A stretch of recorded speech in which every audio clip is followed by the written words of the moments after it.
Yun Chujio stood to the side and watched coldly without saying a word.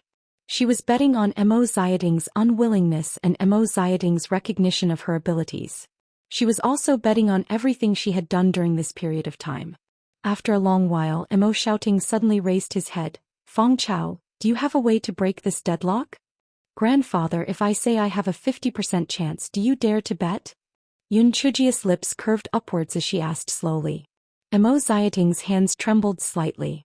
It was obvious that he was conflicted. Should he bet or not? If he did, he might be able to resolve the crisis and expand the Mo family's influence.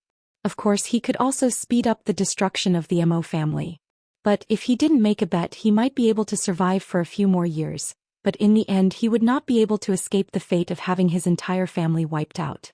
Yun Chujio knew that Mo Xiating would definitely make a bet. He was ambitious, but he wasn't willing to give up. Otherwise, he wouldn't have wanted to return to the East Continent and become a wealthy man in peace. As expected, Mo Xiating gritted his teeth and said, "I'll make a bet. Feng Chao, I hope you won't disappoint grandfather this time." "Grandfather, don't worry.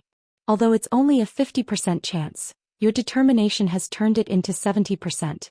Yun Chujio smiled and said in a relaxed tone. "Feng Chao, what are you going to do?" Mo Xiating was originally worried, but after hearing Yun Chujio's smile, he felt a little more relaxed. "Grandfather, tell me more about the Zhao and Luo families. The more detailed the better."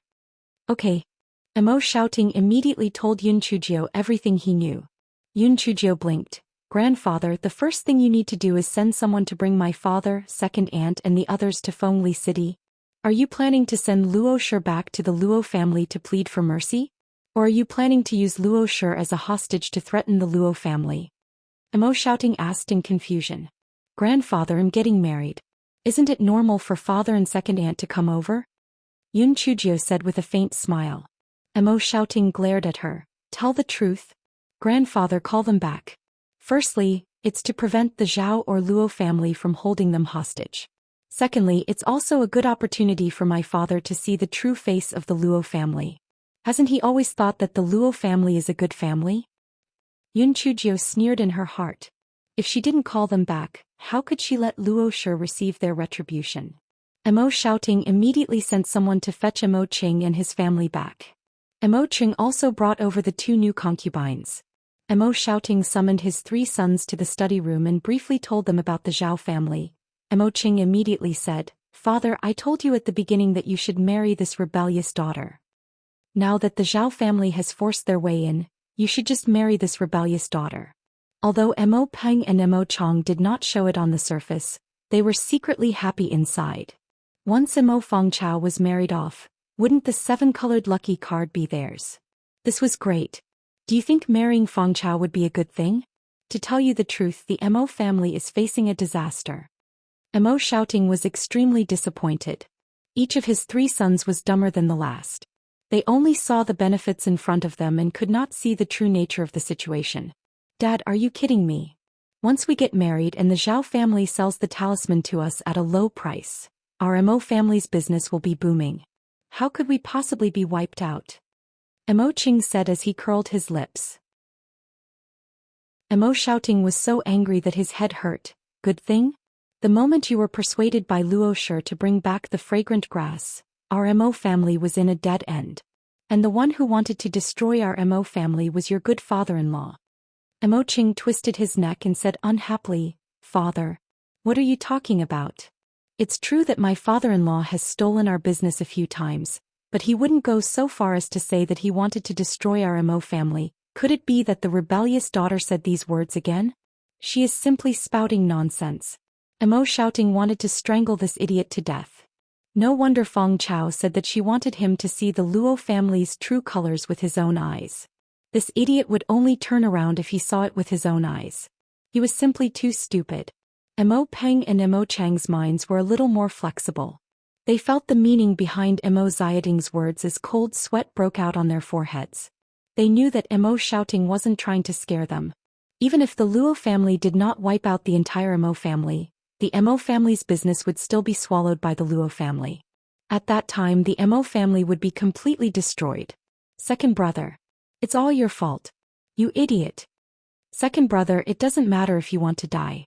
Don't bring us along. No matter what you do now, it's a dead end. Mo Peng and Mo Chong gritted their teeth. Their good days had been ruined by this idiot. If it wasn't for Mo shouting, the two of them would have beaten Mo Ching half to death. Mo Ching was so angry that his face turned red. Have you all been brainwashed by that rebellious daughter? How could my father-in-law do something like that? He has to worry about Qiao Yun and the two children. Humph. When the time comes, second sister-in-law can bring the two children back to the Luo family. You can also help your good father-in-law. Second brother, did you plan all of this in advance? Mo Chong said mockingly. You're talking nonsense. I don't believe that the Luo family planned all this.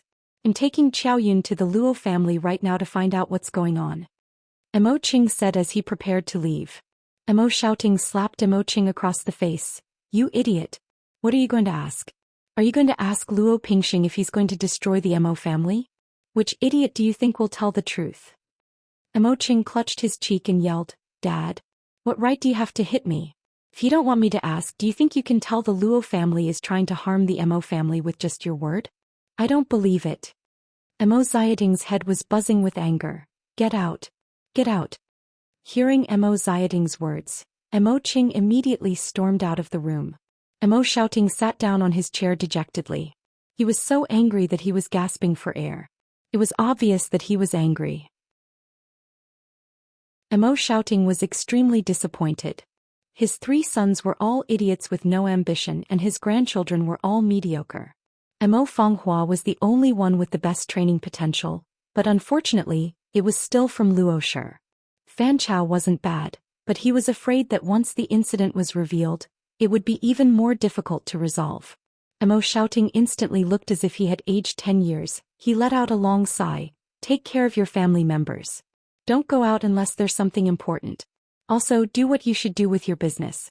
If I find out that you've done something, don't blame me for being merciless as your father. Mo Peng and Mo Chong saw Mo Xiaoting's cold expression and couldn't help but shiver. The little tricks in their hearts disappeared as they obediently agreed. On the other side, Mo Ching covered his face as he angrily walked back. Although he still did not believe that the Luo family would harm the Mo family, he was still a little suspicious. So he went straight to Luo Shi's house. Bitch. Tell me, do you think the Luo family has no good intentions to harm the Mo family? Mo Ching looked at Luo Shi and immediately slapped her across the face. Luo Shi's face immediately swelled up as her mind went blank. Darling, you hit me? Humph. I hit you, you slut. If not for you urging me to bring that rebellious daughter back, how could there be so many terrible things happening? Now that the Zhao family has joined forces with your Luo family, our Mo family will be devoured by your Luo family sooner or later. You traitor slut. Mo Ching had been displeased with Luo Shi for the past few days. Now he had vented his anger from the beating on her. Luo Shi more or less knew of Luo Pingxing's plans. Luo Pingxing had also promised her that even if the Mo family was destroyed, he would give her and Mo Ching a substantial portion of the family's assets. She was already unhappy with Mo shouting and old Madame Lu. She couldn't wait for the Mo family to be destroyed. In the past, Luo Shi would have covered her tracks and coaxed Mo Ching with good words. However, she had been extremely disappointed in Mo Ching these past few days. Now that she had been slapped in the face, she couldn't hold back the jealousy in her heart. Mo Ching, since you've put it this way, I'll tell you the truth. The Luo family is no longer the same as before. Sooner or later the Mo family will fall. If you treat me well, we will still be a loving couple. Regardless of whether the Mo family is around or not, our days will not be bad. However, if you still dote on those 2 bitches, then we will part ways. Mo Ching did not react for a long time. Although he was unhappy with Luo Shi taking care of the 2 concubines, he still believed in his heart that Luo Shi would not do anything to let him and the Mo family down. He never expected her to say such a thing. After saying that, Luo Shi also regretted it. However, it was naturally impossible to take back what she had said. Furthermore, she felt that the Luo family would destroy the Mo family sooner or later, so Mo Ching did not dare to do anything to her. You slut. I'm going to kill you. Mo Cheng's eyes were bloodshot. He hated the ruthlessness of the Luo family, but he was also afraid of the impending annihilation of his family. Mo Ching, if you dare to lay a finger on me again, don't even think about living. Luo Shi thought to herself that since they had already fallen out, there was no need to endure it. Emo Cheng's hand was still lowered. He was afraid of the Luo clan's revenge and he was afraid of death. Without any hesitation he made his choice. As long as he coaxed the Luo clan he could still lead a carefree life. Furthermore, the Luo clan's influence would only grow. Perhaps he, Emo Cheng, would be even more glorious than he was now. This chapter is a preview. If you want to see a faster and more up-to-date chapter, please visit for more content. Xiaoyan, you were right to scold me. I have been too muddle-headed these past few days. Hong Xiao and Hong Yun, you can find someone to sell them. We can live a good life from now on. As Emo Cheng spoke, he took out an ointment that reduced the swelling and gently applied it on Luo Shi's face. Husband, what I said earlier was a little overboard. Don't take it to heart. Our child is already so old, so I will naturally be thinking of you wholeheartedly. Besides, our Luo family and the Emo family are in-laws. How could we really destroy the Emo family? Luo Shi felt pleased. Her father was right. Only when her family gained power would she be able to make decisions in other families. In the future, once the Emo family declined, he would not dare to act recklessly. After the two applied ointment on each other's swelling, Luo Shi probed, "Darling, what is father's plan? Will Feng Chao marry into the Zhao family or not?" Father did not say. However, she will most likely marry into the Zhao family. If I can't count on her, would she dare to go against the Zhao family? Although Emo Cheng was still unhappy with Luo Shi, he did not dare to express it. Luo Shi rolled her eyes and said, "Darling, once Feng Chao marries out, no one will be able to manage the 7-star lucky card business. Feng Chao belongs to our second branch, so it's only natural that you take over. Run to father's side more often. Don't let those two branches take away the fat meat." Xiaoyan, what you said makes sense. I will pay attention to it. From what I understand, the 7-star lucky card should belong to our second branch. Darling, for the 7-star lucky card, you can just go along with what father-in-law says from now on. I will pretend to be angry and go back to the Luo family. On one hand, I will make father-in-law feel more satisfied with you. On the other hand, I will also go back to the Luo family to investigate the situation. Emo Cheng naturally agreed without hesitation. As such, Luo Shi returned to the Luo family with a sorrowful expression. Hearing the conversation between Xiao He and Emo Cheng, Yun Chujio could not help but sneer. Emo Cheng was indeed a soft-hearted person. How could he be intimidated by Luo Shi so easily? Second elder Zhao and Zhao Lizzie were currently attending a banquet at the Luo family home. Luo Pingxing and his two sons were treated to good food and drinks. Everyone was chatting and laughing merrily. Luo Pingxing was extremely pleased with himself. He had planned this move for several years, and now he was finally going to achieve his wish. How satisfying! Emo shouting, that old fogey always had a high and mighty look on his face. He really wanted to see the way he would wag his tail and beg for mercy when he fell into the dust. Luo Yan was a woman's wife, so she naturally would not attend a banquet like this. She was currently chatting with Luo Shi. "Andy, that Emo Feng Chao is so lucky. That bitch has caused me so much suffering. I originally planned to find an opportunity to tie her up and sell her to the Cauldron Hall. Letting her marry into the Zhao family just like that is too good for her. Silly lass, do you think the Zhao family is a good place to go? Emo Feng Chao will definitely suffer unspeakably in the days to come. To dare offend our Luo family's young lady is simply courting death.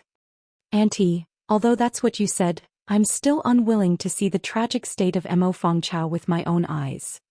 Tell me, if the Zhao family finds out that Emo Feng Chao isn't intact, will they torture her even more?" said Luo Yan viciously. Luo Shi was alarmed. "Yan quickly give up on this idea. The Zhao family isn't someone our Luo family can afford to offend." Luo Yan pouted her lips and said indignantly, "All right then. However, back then Emo Fengqin also beat me up. In that case, I'll kidnap her and sell her to the Cauldron Hall. Don't tell me you can't bear to part with her? She's just a daughter-in-law. You can do whatever you want with her. I'll find an opportunity to help you get her out of the Emo residence. After that, you can do whatever you want with her."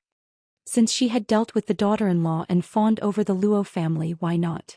This chapter is a preview. If you want to see a faster and more up-to-date chapter, please visit for more content. At this time, Yun Chujia's sinister laughter could be heard from inside Emo Xiating's study room. He Shi, who was in charge of keeping watch outside, was so frightened that he trembled. Although he had not been with Yun Chujio for too long, he knew that every time his little ancestor laughed like this, someone would be in deep trouble. Inside the room, Mo Xiating's expression froze. Could it be that Feng Chao was going crazy from the shock? Why was she giggling the moment she entered? Feng Chao, are you all right? Grandfather, I'm fine. I've thought of a good idea. Yun Chujio smiled sinisterly as she activated her black lotus. Good idea? What good idea? Mo Xiaoting was depressed. Hearing Yun Chujio's words, he finally regained some of his energy. To sow discord between the Zhao and Luo families, Yun Chujio said slowly with a smile. Mo Xiating's eyes lit up and he sighed. Feng Chao, this is a good idea, but the Zhao and Luo families are on good terms. How are we going to sow discord? Grandfather, if second elder Zhao is the only one here, it won't be easy to deal with him. However, Zhao Lizzie was a lecherous man. If he and Luo Yan were to get together, what would Luo Ping do? Would he let Luo Yan marry Zhao Lizzie or kill him? Great. Feng Chao, this is a great move. Mo Xiating's expression brightened. As long as this was done, the Zhao and Luo families would definitely have a grudge against each other. At that time, the Mo family would have a chance to take advantage of this. Grandfather, this is only the first step of a series of schemes. The second step is even more crucial. A series of schemes?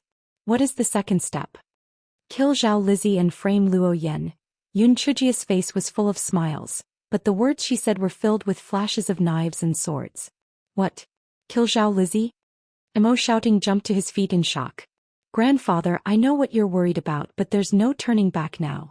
Either the Zhao and Luo families will be destroyed or the Mo family will be destroyed. With Zhao Lizzie's death, second elder Zhao would definitely fly into a rage. He would either have a conflict with the Luo family or ask them to hand over Luo Yan. No matter what, with Zhao Lizzie's death, this marriage will be put on hold. This will give us some time to catch our breath and we can continue to plan our next move. Mo Xiaoting was stunned for a while. He was already shocked by Yun Chujio's meticulous thinking. With Zhao Lizzie's death, this game of chess had turned into a chaotic battle. Winning in a chaotic battle was simply too exquisite. Grandfather, the key to this matter is that the method of framing must be exquisite and there mustn't be any big flaws. Time is of the essence. We have to make our move the night after tomorrow at the latest. Grandfather, now is the most urgent time. So, you shouldn't hide anything and reveal all your trump cards. Even if you have to pay a heavy price, you have to do it well. Otherwise, we will make things worse and the consequences will be unimaginable, Yun Chujio said with a serious expression. Mo Xiaoting was silent for a moment, then he gritted his teeth. Feng Chao, I have a shadow escape talisman in my hand. This talisman was left behind by my ancestor and I have never been willing to use it. After the shadow escape talisman is activated, it has an invisibility effect. It lasts for 2 hours and even a cultivator of the 9th layer of the Ling Xian realm will not be able to discover it. Yun Chujio's eyes lit up. This was a good item.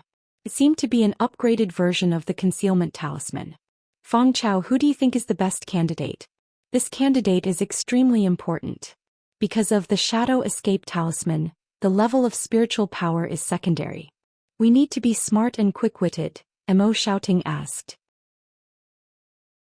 Grandfather, why don't I go? But I need you to get me a map of the Luo family. It would be best if you could give me a description of the Luo family. Yun Chujio thought to herself, don't you want me to go? He even beat around the bush and said that he was smart and clever. Who else could match these two adjectives? Mo Xiaoting nodded his head in satisfaction. He felt that apart from Yun Chujio, no one else was capable of handling this matter. The two foxes muttered to each other for a while before they finally came to a decision and began their respective actions. Over the next 2 days, the Zhao family settled down in the Luo residence while Luo Pingxing treated them to food and drinks. Master Luo, is there anything unusual with the Mo family? Second elder Zhao asked arrogantly. Don't worry, I've been keeping an eye on them. Mo Xiaoting was probably disheartened, but the Mo family did not do anything. Mo Feng Chao has been shopping for expensive clothes and jewelry in the Mo family's shop for the past 2 days. He even bought a red wedding dress from the Luo family's shop. Luo Pingxing said respectfully.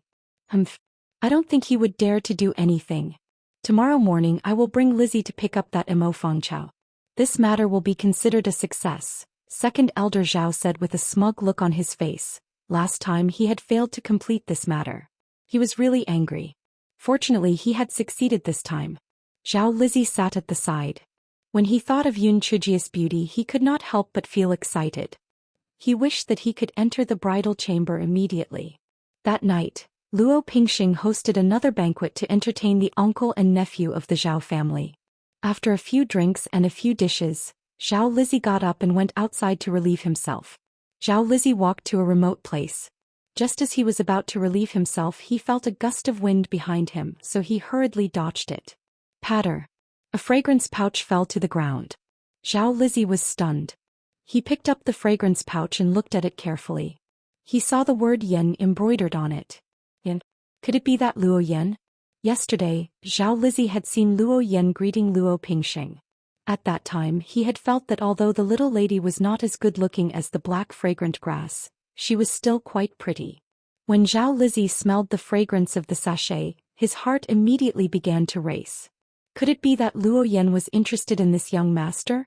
Just as Zhao Lizzie was thinking about it he saw a figure flash in front of him.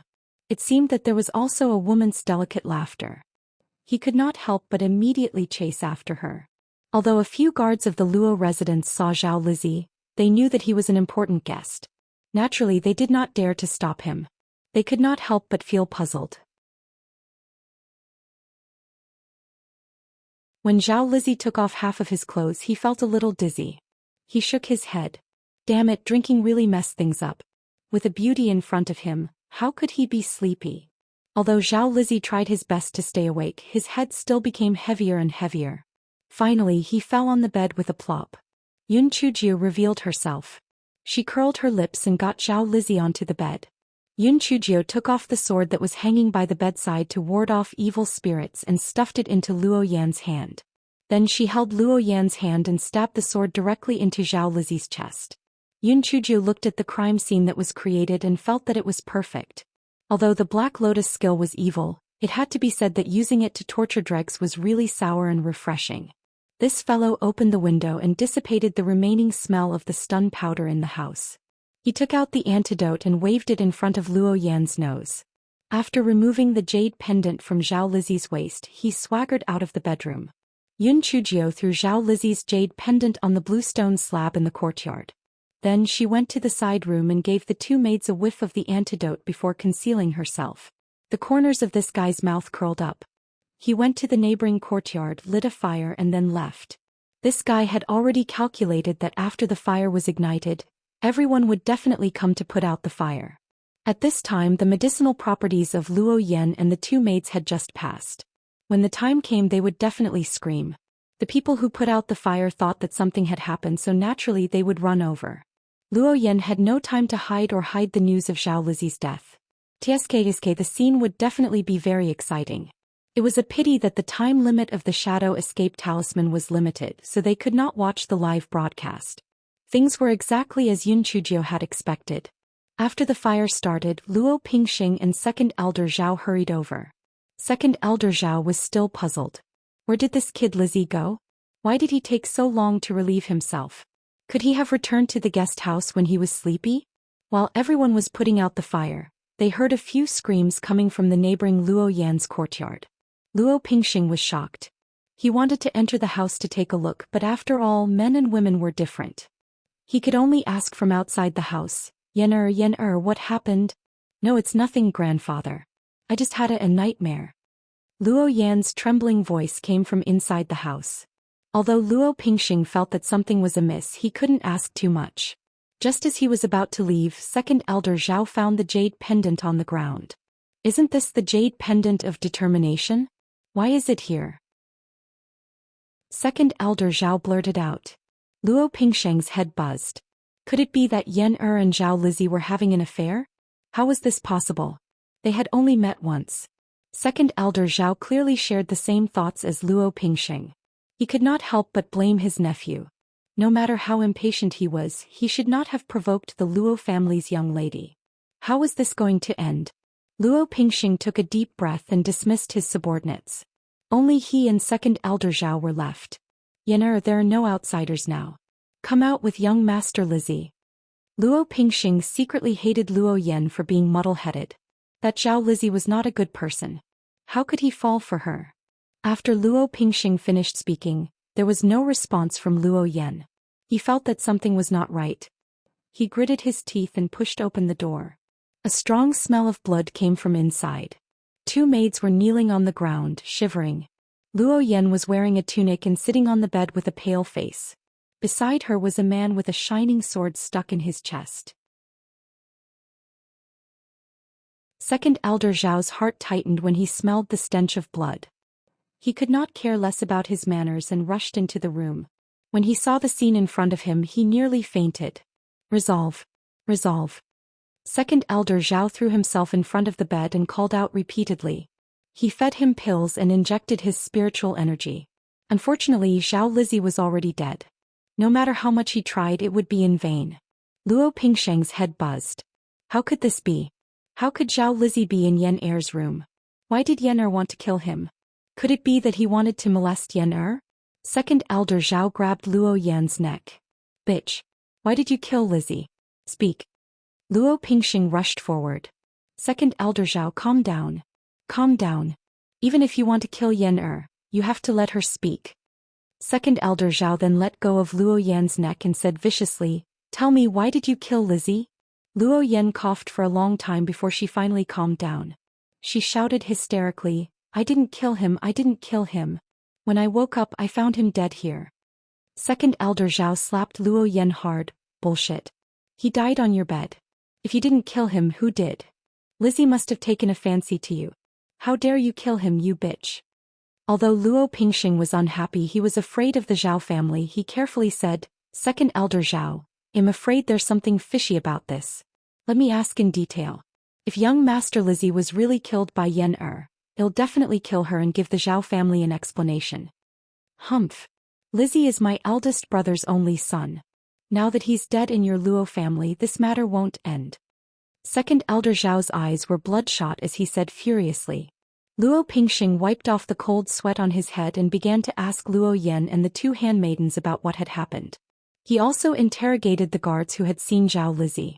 Everyone immediately pieced together the truth of the matter. After Zhao Lizzie was drunk, his lust flared up, so he ran over to force Luo Yan to commit adultery. In the end, he was killed by Luo Yan with the evil warding sword at the bedside. It was reasonable, regardless of whether it was the motive or the scene. It was completely consistent. Even Luo Yan herself felt that she might have really killed Zhao Lizzie in her days. It was just that she was too shocked, so she couldn't remember. Luo Pingxing, now that the evidence is conclusive, what else do you have to say? Second Elder Zhao thought of the things that he would face when he returned, and his head was as heavy as a mountain.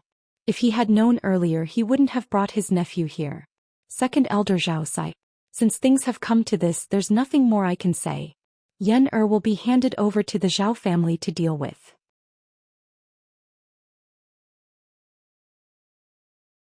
Second Elder Zhao saw so many spirit stones. His expression softened a little. Your Luo clan is considered lucky. My elder brother's concubine is about to give birth, so you should pray that she gives birth to a son. Otherwise, even if I speak up for you again, I'm afraid that my elder brother will destroy your Luo clan. Yes. No matter what, thank you very much. Luo Pingxing wiped the cold sweat off his forehead. He knew that even though Second Elder Zhao said this, it was highly unlikely that he would really destroy the Luo family. He just had to give up his wealth. Second Elder Zhao left Fengli City overnight with Zhao Lizzie's body. Luo Pingxing ordered for Luo Yan to be locked up in the courtyard. No one was allowed to visit her. The next morning, Mo Shouting came to visit. Master Luo, I'm here to see Second Elder Zhao. Didn't you say that you were going to marry Feng Chao today? Our Mo residence has already made preparations. Why is there no sign of the Zhao family? Mo Shouting went straight to the point. Luo Pingxing's expression was ugly. Second Elder Zhao has returned to Jianfeng City for an urgent matter. Just wait for his news. We still have some matters to attend to. Please do as you wish. Mo Shouting looked at Luo Pingxing suspiciously. The Zhao family has left? What's going on? Luo Pingxing was frustrated and did not have the mood to deal with Mo Shouting. If you want to ask, go ask the Zhao family. Send them off. Mo Shouting scoffed. Luo Pingxing, good. You've really turned hostile. After speaking, Emo shouting stormed off angrily. It had to be said that Emo Xiaoting's acting was quite good. Luo Pingxing did not suspect that the Emo family had anything to do with this. After returning to the Emo family home, Emo shouting laughed for a full 15 minutes in the study room. Wonderful. Wonderful. Wonderful. Feng Chao, well done. Yun Chujio blinked her eyes. Grandfather, don't be too happy yet. Although things are progressing smoothly, the crisis hasn't been resolved yet. Although Zhao Lizzie was dead, the Zhao family still had other males. After Zhao Lizzie's mourning period was over, the Zhao family would definitely come knocking on their door and ask for his hand in marriage. Moreover, since the Zhao family didn't fall out with the Luo family yesterday, it's likely that the Zhao family won't do anything to the Luo family. At most, they will just compensate us. Emo shouting nodded. You have a point. What should we do next? The Luo family must be facing internal and external problems. They are in chaos. Immediately, spend a large sum of money to recruit guards and eliminate the Luo family. After annexing the Luo family, even if the Zhao family wants to seek revenge, we still have the power to fight them. Not to mention we have the geographical advantage. Yun Chujia's eyes darkened. It was finally time to close the net. Luo Shi, you caused me to be separated from my family and friends. I will let your family die with you. Emo shouting was silent for a moment before he gritted his teeth and said, Fine. We will do as you say. What else do we need to prepare? When the time comes, the Zhao family will most likely use the talisman supply to threaten other families and get them to help us. So we need to secretly recruit talisman masters. If we can't do it, we will have to pay a high price. As long as the money is in place, we will definitely be able to recruit them. Lastly, we must not let my uncle and the others know about what we are doing, especially not my father. Otherwise, it will be easy for all our efforts to go down the drain. Emo Xiaoting's face was burning with anger. He raised both his hands and feet in agreement with Yun Chujia's words. The three idiots weren't good enough to do anything, they were more than good enough to ruin everything. If they knew about this, they would only ruin everything. After Yun Chujio and Emo shouting finished their discussion, they hopped back to Tingyi Xian. As soon as they entered the house, they saw Di Baiming staring at her coldly with his dead fish eyes. Di Baiming received the news from Enfeng that Yun Chujio had actually agreed to the Zhao family's marriage and even wantonly bought wedding clothes. He was so angry that he could not find his bearings. Although Yun Chujio had previously told him that even if there was a marriage contract, it would be fake and she would resolve it, he still rushed over day and night. If he wanted to snatch his wife, he was simply courting death. Of course, what he did not know was that his little Black Lotus wife had destroyed that so-called fiancé within minutes. When Yun Chujio saw Di Baiming, her heart was filled with joy. However, when she thought of the voice transmission talisman from the last time and saw Di Baiming staring at her dead fish eyes, her little face sank. Oh my, isn't this someone who abandoned me? Which demonic wind blew you here? Yun Chujio crossed her arms and leaned against the door, pouting as she said. Di Baiming had already thought it through. The black thing was forced. If she explained properly, he would not bother with her. Who would have thought that Yun Chujio's mouth would be filled with guns and sticks? His expression became even darker. I abandoned you? Didn't you already agree to someone else's marriage? I heard that you even bought wedding clothes. Are you complaining that I came at a bad time? Nonsense. Who did you hear it from? Yun Chujio's heart skipped a beat. How did the gigolo know about my matters? Could it be that he had arranged a secret guard by my side? Humph. I naturally have a way to know what I want to know. Stop changing the topic. Shouldn't you explain it to me? Explain your head. You only know how to be jealous all the time. I was forced to do that, okay? Do you think I want to be related to a bastard? You still have the nerve to question me? Who came here in the middle of the night to break up? Who was the one who was like a wooden stake all the time? Who was the one who threw his face at me all the time? Pretty boy, ask yourself, what right do you have to question me? Yun Chujio's eyes turned red as she spoke. Although she was independent and strong-willed, she still felt weak and wronged in front of the people closest to her. Di Baiming saw that Yun Chujio was about to cry and immediately became numb. He threw all his anger and face to the back of his mind. He jumped in front of Yun Chujio and hugged her in his arms. He said clumsily, I didn't say anything. Why are you crying? Yun Chujio cried out, what else do you want to say? You don't trust me, you bastard.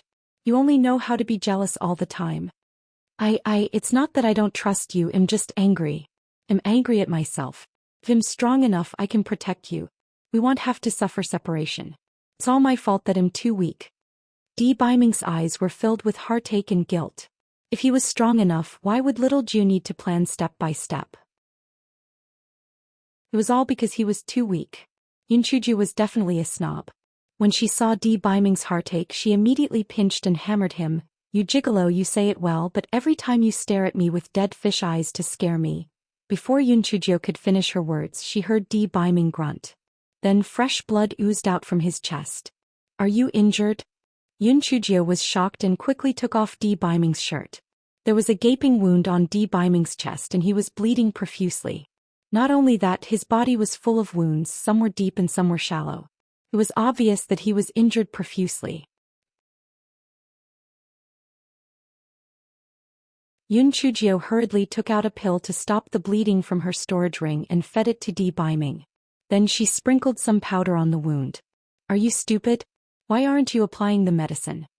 Yunchuju was so angry that she gritted her teeth and asked fiercely. I was in a hurry when I rushed here. I didn't have time to take care of it. Besides, I'm already used to it. It'll be fine in 2 days. Di Biming said casually. You bastard. Do you know that you're mine? Your body is mine too. How dare you not cherish it? Let me tell you, if you really leave a scar all over your body, I won't have sex with you. Yunchuju wiped her tears and said. This guy was very distressed. Di Biming had so many wounds on his body, which meant that he was in an extremely dangerous situation. Di Biming used his hand to gently wipe Yunchuju's tears away. I'm really fine. Ever since I fainted and woke up, my body has changed. This little injury can't do anything to me. Yunchuju's heart moved. You fainted? When did this happen? Di Biming saw that he had let the cat out of the bag, so he couldn't hide it anymore. Hence he simply told her what had happened. That day, after Yunchuju was taken away by manager Xia, Di Biming spat out a mouthful of fresh blood in a fit of rage and then fainted. Di Linhan and the others were badly frightened. They fed the pills and injected their spirit energy, but there was no effect at all. Di Biming's face had been as pale as paper, and his pulse had become extremely weak. The hall master's wife had been washing her face with tears all day long. When the old man of the Heaven Lake heard the news, he also rushed over and fed Di Biming the remaining level 15 Hundun vitality pill. After taking the pill, although Di Biming did not wake up, his pulse became stronger. Everyone let out a sigh of relief. However, the old man only had 1 Hundun life pill, so everyone was helpless again. A month later, when the entire longevity palace was shrouded in a golden light, Di Biming opened his eyes. At that time, Enfeng was guarding Di Biming's bedroom, and he was directly knocked out by the surging spiritual power in his body. After Di Biming helped him channel the spirit energy in his body, the spirit energy of Enfeng, who had been unlucky for 10,000 years, had jumped from the 6th level of the Supreme Spirit Realm to the 9th level of the Profound Spirit Realm. When this fellow woke up, he almost went crazy with joy. The people in the Temple of Immortals had more or less increased their spirit energy, but it was not as obvious as Enfeng. When Di Linhan and the palace master's wife saw that Di Biming had woken up, they were naturally overjoyed, but they immediately realized that Di Biming had changed. His appearance was still the same, but his entire aura had become even colder and even carried a hint of coldness.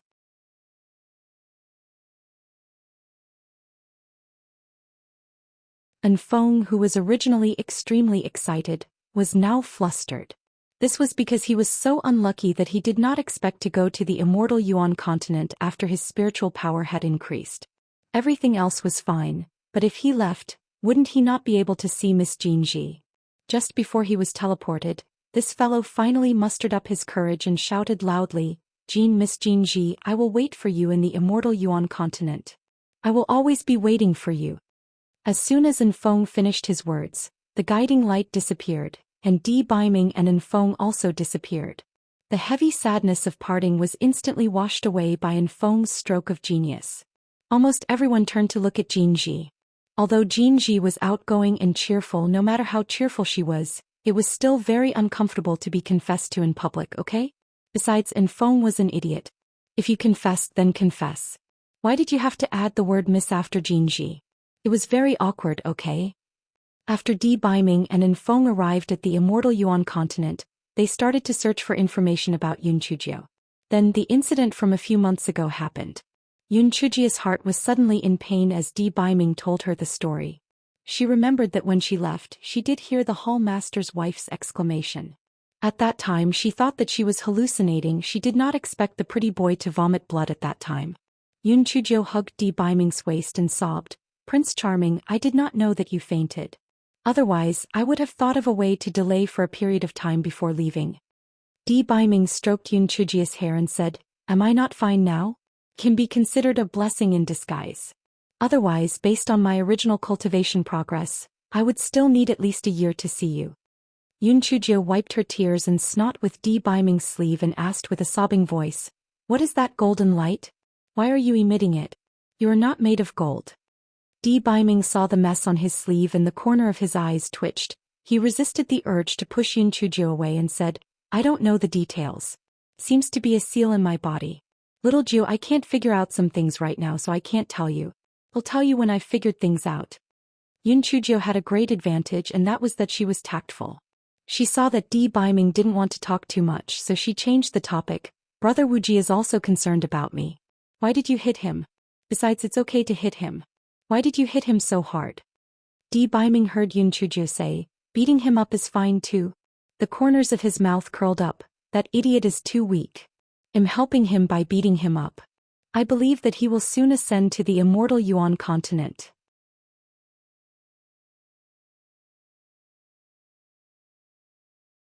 After listening to Di Baiming's story, Yun Chujio was so happy that she could not close her mouth. Then she pouted and became unhappy. "Fuck. After all this time, am I not the weakest? Initially Jinji was at the bottom.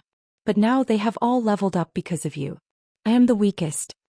Di Baiming was about to comfort her when he heard Yun Chujio continue, "But it's nothing.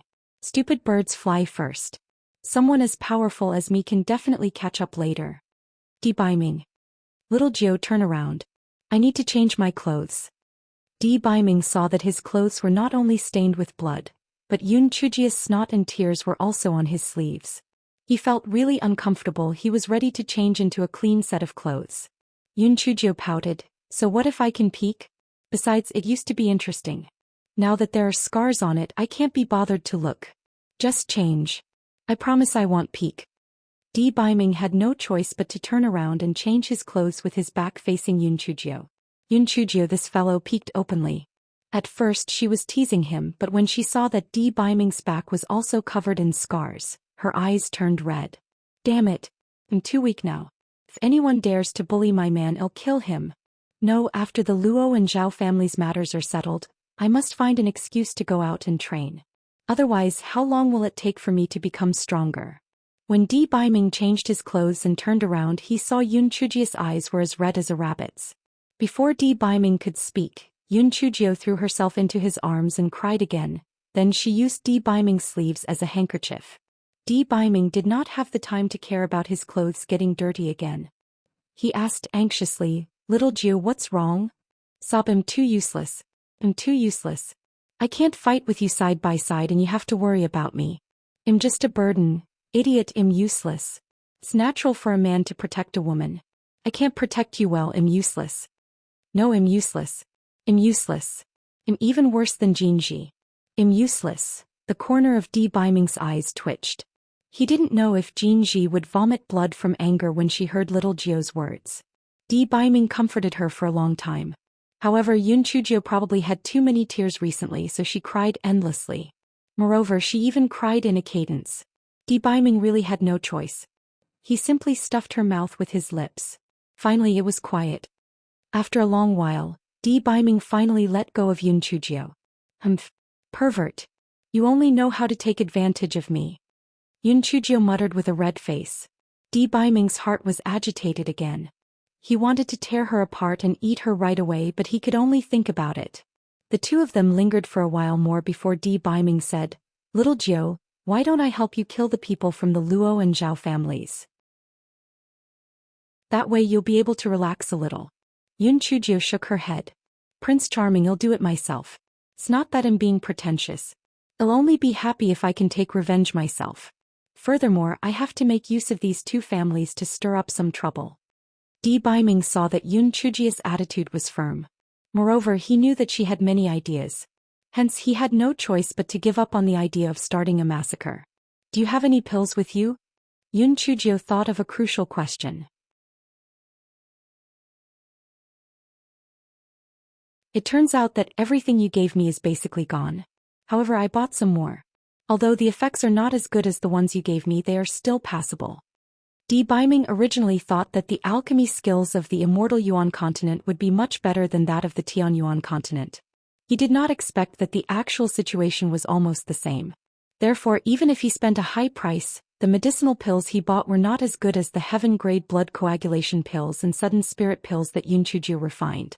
When Yun Chujio heard Di Baiming's words, she took out more than 10 pots of medicinal pills from her storage ring and passed them to Di Baiming. The corner of Di Baiming's eyes twitched violently. Little Jio, when did you store so many medicinal pills? Prince Charming, you also know that I'm often trapped in strange places, so it's better to be prepared. Besides, Go Weiba is a foodie. If he doesn't eat medicinal pills for a period of time, he will cause trouble. Yun Chujio said with disdain. Di Baiming frowned and said, Go Weiba is always a disaster. I will definitely help you find a way to solve it. The grass in Yun Chujio's dantian trembled. It was so scary, so scary. Fortunately, only a small part of that person's seal was broken. If it was broken, the grass life would be in danger. Yun Chujio blinked her eyes and said, Prince Charming, wait for me here. I will go back to the bedroom to get something for you. Di Baiming was very puzzled. According to Little Jio's character, she would naturally bring good things with her at all times. Why would she still keep them in the bedroom? After a while, Yun Chujio walked out of the bedroom. She handed a wooden box to Di Baiming. Prince Charming, if you are seriously injured and the pills are not effective, you can open this wooden box. There are the pills that I have newly developed inside. Di Baiming took it and was about to open it. Yun Chujio stopped him. What's so good about pills? Just keep it. Also, keep these sacks of super-grade burst talismans. Don't be so stubborn. Use whatever tricks you can. The most important thing is to keep your life. Take me for example. Although my spiritual power is weak, I can use my Black Lotus skill to take revenge very quickly. So you have to be flexible. Hearing Yun Chujio's words, Di Baiming was stunned. He did not open the wooden box and directly put it into his storage ring. Little Jio, I know you have a lot of tricks up your sleeve, but don't try to be brave. If you run into trouble that you can't solve, you can send a message to Enfeng. I will ask him to protect you in the dark. Di Baiming knew that with Yun Chujio's intelligence, she must have guessed that Enfeng was nearby, so he decided not to hide it. Hey, I got it. Sigh, if only Brother Wu Ji, that idiot, had ascended earlier, we would have more helpers. Yun Chujio pouted and said, That idiot, it will probably take some time for him to ascend. However, in the Western continent with Enfeng protecting you, it should be enough, Di Baiming said. Shui Wuji, who was cultivating in the Tian Yuan continent, sneezed twice. Damn it. Who is talking bad about me behind my back? Must be that facial paralysis. I don't know if he found little sister Jio. That damn facial paralysis actually made me lose face. When I ascend, I will definitely regain my face. Yun Chujio and Di Baiming chatted for a while. Although Di Baiming was reluctant to part with her. However, he could only leave. Little Jio, I can't come here often. Otherwise, I might implicate you. You have to be more careful. Don't fall behind in your cultivation. No matter how powerful your schemes are, they are useless in the face of an absolute difference in strength. You can't always take advantage of the situation. This chapter is a preview. If you want to see a faster and more up-to-date chapter, please visit for more content.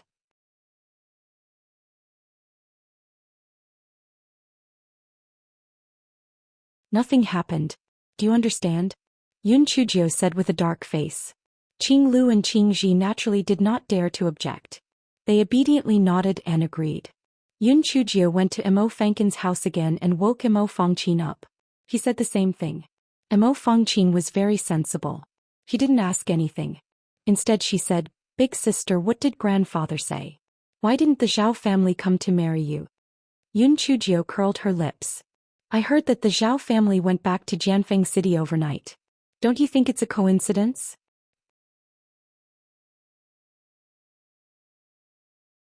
Emo Fangqin's face stiffened as she thought to herself, What a coincidence. It must be the doing of a country bumpkin. How did she do it? What a pervert. Third sister, the weather will probably change in the next few days. See, I'm still a little excited. Yun Chujio said with a grin. Mo Fangqin felt that someone was going to be unlucky. This fellow was so excited. He must have thought of some bad idea. In the end, the Zhao family did not destroy the Luo family. However, they actually made a request that Yun Chujio thought was extremely ridiculous. The Zhao family let the Luo family kill Luo Yan and then let Luo Yan marry Zhao Lizhi as their underworld wife. In other words, they buried Luo Yan and Zhao Lizhi together. This way, Zhao Lizhi could be considered to have a family in the netherworld. Luo Pingxing did not hesitate at all. He killed Luo Yan in front of second elder Zhao and handed Luo Yan's body to him. Luo family head, you're lucky. My elder brother's concubine actually gave birth to a fat kid. You should take care of yourself in the future. Second elder Zhao said with his lips curled. Second elder Zhao, please put in a few good words for me when you go back. I'll help you keep an eye on the Mo family. I'll report any news to you immediately. What do you plan to do with Mo Fangchao? Luo Pingxing thought to himself, the Luo family had lost almost half of their assets. It would be best if the Zhao family could get rid of Mo Fangchao as soon as possible so that he could think of a way to annex the Mo family. Although they have already made up their minds, there are still many unmarried men in the family. Once the mourning period is over, I will come again to propose marriage. I don't think Mo Shouting would dare to refuse. Hearing second elder Zhao's words, Luo Pingxing could not help but heave a sigh of relief. He complimented second elder Zhao a few more times before sending him off. Luo Shi stayed at the Luo family for a few days before returning to the Mo family. Mo Qing naturally wanted to ask about Luo Yan. The Luo family had caused such a huge commotion, so it was impossible for them to keep it a secret. Hence, Luo Shi decided to tell Mo Qing what had happened. Mo Qing could not help but feel a chill run down his spine. He felt that Luo Pingxing was even more ruthless than his father. Luo Yan was usually the most favored, yet he had killed her so easily. When Luo Shi saw Mo Cheng's pale face, she comforted him gently. Darling, my father has no choice. If we do not give the Zhao family an explanation, the Zhao family will definitely exterminate the Luo family. Mo Qing nodded and said against his will, I understand. Father-in-law was forced to do so. When Luo Shi saw how timid Mo Qing was and recalled the incident with the two concubines, she began to despise Mo Qing. She originally felt that Mo Qing was quite good-looking and had a good family background, so she thought of a way to climb into his bed. She never expected that he was becoming more and more useless. He was truly useless. If she had known this would happen, she would have left with that enemy. That enemy was extremely bold. Perhaps he had already made a name for himself. Mo Qing noticed Luo Shi's indifferent expression and asked in puzzlement, Qiaoyan, what are you thinking about? Luo Shi said in a slightly flustered manner, I'm thinking about the 7-star lucky card. Now that Fang Chao isn't married, it looks like the money tree still has to be under her control. Mo Qing did not doubt him as he sighed and said, now father is placing more and more trust in that rebellious daughter. Unless she marries someone in the future, the 7-star lucky card will not be ours. I heard from my father that although Zhao Lizhi is dead, there are still other unmarried men in the Zhao family. In a few days the Zhao family will come to propose marriage. We will think of another way, said Luo Shi in a lowered voice. Mo Cheng's eyes lit up. Really? That's great. When the time comes, I will definitely snatch the 7-star lucky card. We will accumulate more assets. Even if the Mo family is really finished, we will not have to worry about food and drink.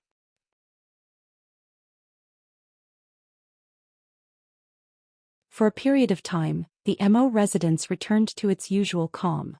In reality, Mo Shouting had secretly recruited quite a number of bodyguards, but they were temporarily stationed in another town. Mo Shouting found an excuse and did not allow Mo Qing and Luo Shi to return to Jinchuan City. Mo Qing was staring at the 7-star lucky card, so he naturally couldn't wait for it. That day, Mo Qing followed Mo Peng and Mo Chong out for a drink and did not return to the Mo residence that night. Although Luo Shi was unhappy, she was already numb to such matters. So she turned off the lights early and prepared to go to bed. At this moment the bedroom door opened. Luo Shi thought Mo Qing had returned and said angrily, You still know to come back? I thought you were bewitched by the little vixen. The person did not say a word as he walked straight to the window and called out, "Xiao and it's me." Luo Shi's heart jolted as she looked up at the person. "Hualang, it's you. You're back." The person hugged Luo Shi and without a word he began to touch her. After a round of intimacy, Luo Shi could not help but grumble, "Hualang, you are too gutsy. Why did you directly enter the Mo residence? What if you were discovered? Besides, Mo Qing isn't in the residence today. It would be terrible if he were to bump into you." "Humph. Chaoyan, things are different now. I do not think much of the tiny Mo residence. Besides, I only came here because I saw Mo Qing go to the cauldron and hall. Chaoyan, it's been so many years since we last met. You are still as moving as ever. I really missed you to death." "HMB, that's a nice way of putting it. Since you missed me, why haven't you heard from me for so many years? Fang Hua and Junshin are already so old. Why didn't you say that you would come back to take a look?" said Luo Shi angrily. "Chaoyan, look at what you're saying. That's my flesh and blood, how could I not miss it? It's just that back then, your father thought that I was a poor kid with no ability, so of course I had to live like a human before I could come back." Luo Shi was delighted when she heard this. "Hualang, from what you've said, are you very powerful now?" "Chaoyan, by chance I found a cave abode that contained elixirs left behind by ancient cultivators. After I ate them, I had my essence cleansed and my spiritual power continuously increased. I'm already at the 6th level of the Lingxian realm. That old bastard Mo shouting is only at the 5th level of the Lingxian realm. Tell me, who do you think I'm afraid of?" The man could not help but feel proud of himself. He had returned home in glory. "Hualang, is what you said true? That's great. It just so happens that the Luo family wants to destroy the Mo family. When the time comes, you can lend us a helping hand. My father will definitely look at you in a new light. When that time comes, the 4 of us will be reunited," Luo Shi said excitedly. "Then what about Mo Qing? Are you willing to part with him? Back then you abandoned me because of him," said the person unhappily. "Hualang, I was also forced by my father back then. Furthermore, I was already pregnant at that time. If I did not marry Mo Qing, how would I be able to face the world? Besides, didn't we still find a chance to be together later on? If not, where would Junshin come from? If you find me to be a ruined woman, I won't say anything. You can leave," Luo Shi said with a feigned grievance. "Chaoyan, look at you. I'm just saying this. I'm afraid you won't be able to bear to part with Mo Qing. After all, you have lived together for so many years. In my heart you are the only one. If not, I wouldn't have been unable to form a family for so many years." When Luo Shi heard that person say that, her tears turned into a smile. As the two conversed, they huddled together again. On the other side, Yun Chujio, who was listening to Xiao Hei's live broadcast, was first taken aback before she rolled on the bed laughing. Haha, what retribution. Mo Qing had actually been cuckolded. And it was the kind that was green.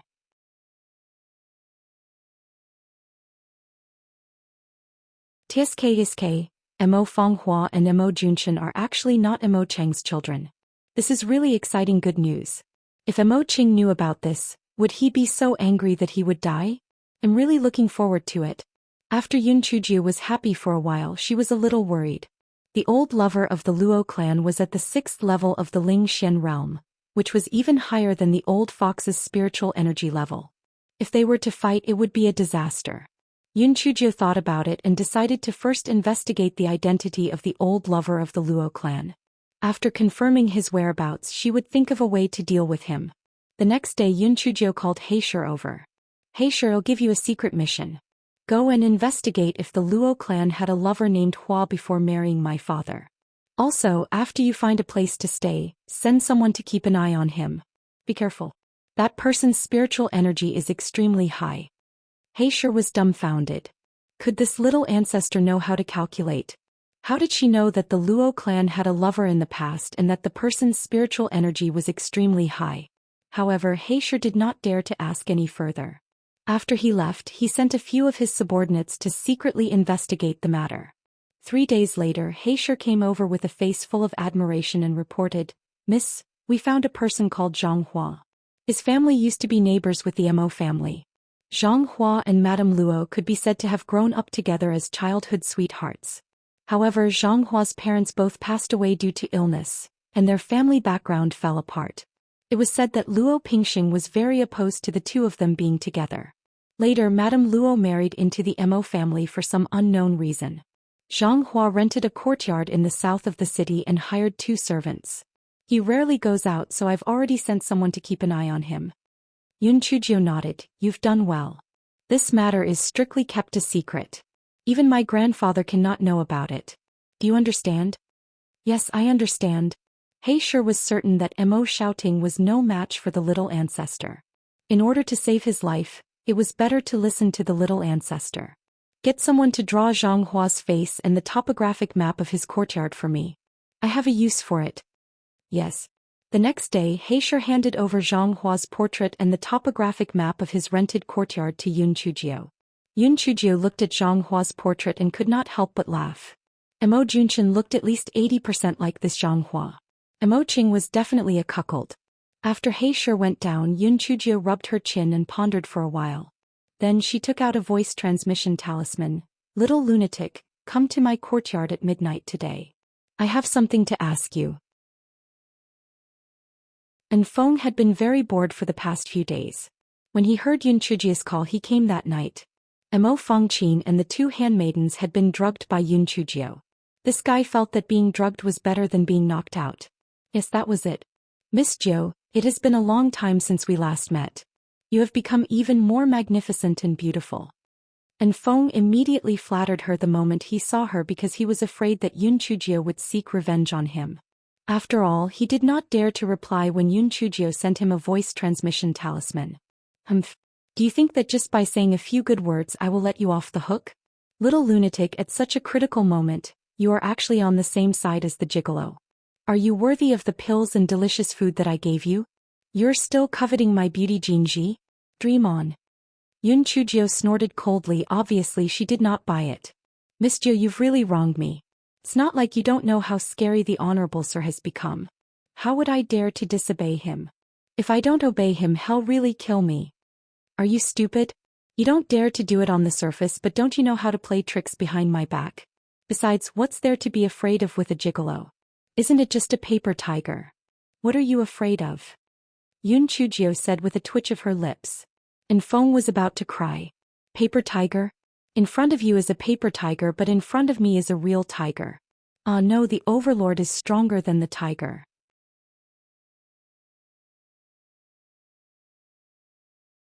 And Feng said a few more nice things and Yun Chujio snorted. Forget it. I've always been able to support a ship with my stomach. I won't lower myself to your level. And Feng's mouth twitched. Won't lower myself to your level? I'm about to spit out white foam. Little lunatic, I have something I need you to do. If you can do it well, I'll completely forgive you, Yun Chujio said with a smile. Miss Jiu, what do you want me to do? And Feng asked nervously. Could this little ancestor be up to something again? Don't worry, it's not a difficult thing. Control this person and don't kill him. Just keep him alive. I will be useful in a few days. Yun Chujio handed Zhang Hua's portrait and the topographic map to Enfeng. Enfeng took it and looked at it. Miss Jiu, what's his cultivation level? At the 6th level of the Lingxian realm, you should have no problem dealing with him, but to be on the safe side, I'll send you a few helpers. Yun Chujio rolled her eyes. It was not bad to let Heisher and the others meet Enfeng. It could intimidate them and prevent them from wavering. Zhang Hua was still dreaming of wiping out the Mo family and reaching the peak of his life. Who would have thought that he would already be targeted by Xiaosha? And Feng's cultivation was already higher than Zhang Hua's. With the help of Heisher and the others, it didn't take much effort to capture Zhang Hua. After Yun Chujio received the news, she hopped over to look for Mo Shouting. Grandfather, the time is ripe. There's no time to lose. Let's do it tonight. Yun Chujio's eyes were filled with excitement. She was really looking forward to seeing her scumbag father suffer a huge blow. Mo Shouting knew that there was no turning back now, so he did not have any objections. He discussed the details of the operation with Yun Chujio and then sent people to gather the recruited guards and infiltrate Fengli City. The next night, the Luo family suddenly erupted into flames and shouted for everyone to die. Luo Pingsheng's face turned pale with fright. He quickly left the bedroom and found Mo Shouting waiting for him with a cold smile on his face. Beside Mo Shouting stood the smiling Mo Fengchao, and behind them were more than 20 guards. Mo Shouting, what do you mean? Although Luo Pingsheng's heart was shaken, his expression remained calm. Mo shouting was just about to say something righteous when Yun Chujio said, "Grandfather, don't waste your breath on him. Just kill him. Little ones charge. As long as you kill this old thing, the master will reward you handsomely." The guards had originally come for the Mo residence's high salary. Now that they heard that they would be rewarded handsomely, they naturally charged forward and launched a fierce spiritual attack at Luo Pingsheng.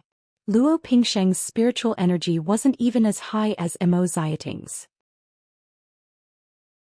How could he be a match for these people? He begged for mercy. "Master or brother, we are in-laws. Please spare me. I am willing to give all of the Luo family's assets to you.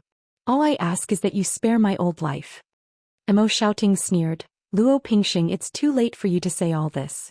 The moment you plotted against the Mo family, our two families became enemies." Seeing that his pleas were useless, Luo Pingsheng immediately changed his expression. Mo Shouting, "If you kill me, the Zhao family will not let you off. You're courting death." Mo Shouting scoffed, "You don't have to worry about the Mo family. Go ahead and kill him." Luo Pingsheng was quickly subdued by the crowd. Just as Mo Shouting was about to kill him with a slap, Mo Qing arrived with Luo Shi, Mo Fanghua and Mo Junchen.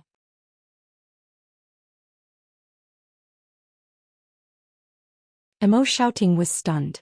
He had specially sent people to guard Mo Cheng's courtyard because he was afraid that Mo Qing would come over and cause trouble. Why did he still come over? How would he know that this was all Yun Chuji's doing? If Mo Qing and Luo Shi did not come, how would the show begin? He was really looking forward to the drama that was about to unfold. Mo Qing did not say a word. Seeing that the Luo family's power was at an end, he naturally would not be so stupid as to offend Mo Shouting. Bringing Luo Shi and her children here was to prevent them from hating him for not saving them in the future. Luo Shi saw that Luo Pingsheng was being controlled and looked at the flames of the Luo family. She knew that the Luo family was finished. When Luo Pingsheng saw that Luo Shi had rushed over, his eyes lit up. No matter what, he had to save his life first. Qiaoyun Fanghua Junchen, kneel down. "I beg family head Mo to spare me." Of course, Luo Shi would not stand by and do nothing. She brought Mo Fanghua and Mo Junchen and knelt on the ground. "Father-in-law, the Luo family is no longer a threat to us. Please, for the sake of Fanghua and Junchen, spare my father." Mo Fanghua and Mo Junchen also pleaded. Mo Qing could not bear it and said, "Father, the Luo family is finished anyway.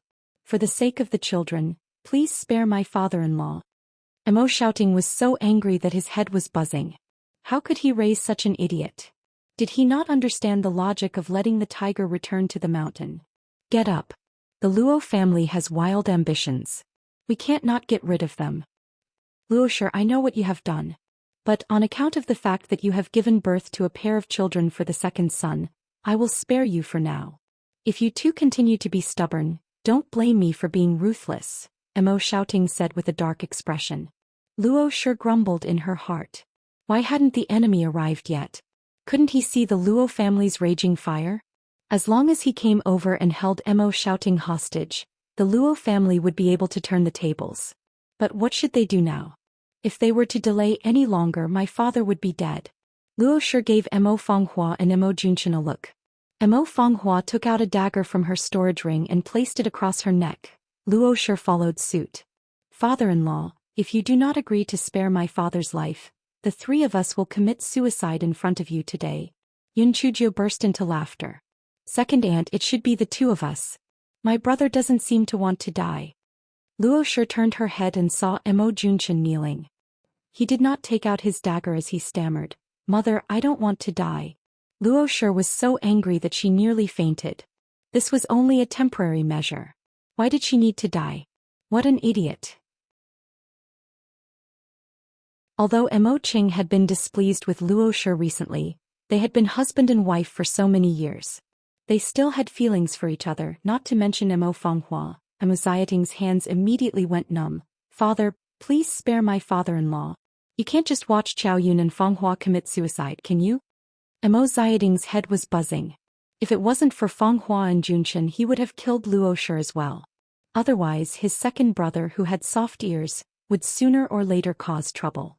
Mo Qing saw that Mo Shouting wasn't speaking, so he gritted his teeth and pulled out a dagger and held it to his neck. Father, if you don't agree, I won't live anymore. Emo shouting was so angry that he almost spat out a mouthful of blood. This wasn't a son, this was clearly an enemy. Yun Chujio felt it was her turn, so she smiled and said, Father, don't kill yourself yet. Before you die, you have to meet someone. This person is an old acquaintance of second aunt's. This chapter is a preview. If you want to see a faster and more up-to-date chapter, please visit for more content.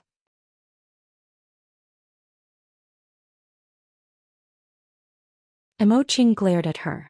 Scram to the side. It's all because of you, the troublemaker. If not, why would there be so many things happening? Yun Chujio curled her lips. Father, you will not say that in a while. You will still thank me. Hey, sure, bring second aunt's old acquaintance here. Luo Shi's heart sank.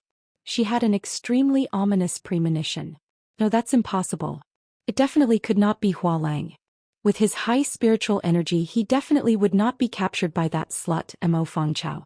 Definitely not. However, when she saw the person He Shi had imprisoned, her head buzzed. How was that possible?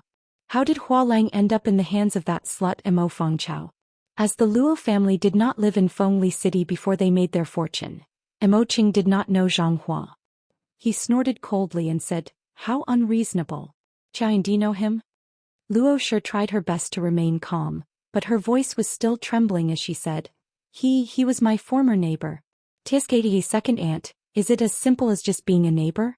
I heard that the two of you are childhood sweethearts. Yun Chujio said with a smile. Oh, Luo Shi saw the suspicious expression on Emo Cheng's face. She hurriedly said, Darling, although we played together when we were young, we broke up when we grew up. Fengchao, even if you hate me, you should not have captured an innocent person. You have really gone too far.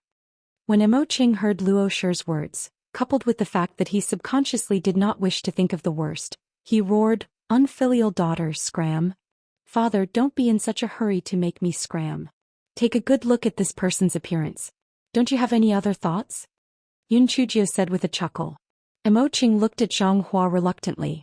In order for him to see clearly, He Shi had specially raised Zhang Hua's head. Emo Ching felt that Zhang Hua's face looked familiar. Could it be that he had seen him before? Father, don't you think that Zhang Hua looks very similar to my brother Junchen? Tsk, they look exactly the same. Don't you think it's a coincidence? Yun Chujio said. Upon hearing this, Emo Ching subconsciously turned to look at Emo Junchen before turning to look at Zhang Hua. After looking at him a few times, his head buzzed and he nearly fainted. He had originally thought that Emo Junchen looked more like Luo Shi, but he never expected that he would actually follow this adulterer.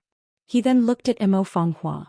Although she had 70% of Luo Shi's looks, her slightly raised phoenix eyes were exactly the same as Zhang Hua's. Slut. You am going to kill you.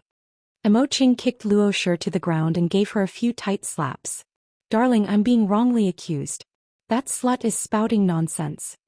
Luo Shi no longer had the time to act as though she was committing suicide, as she explained while crying.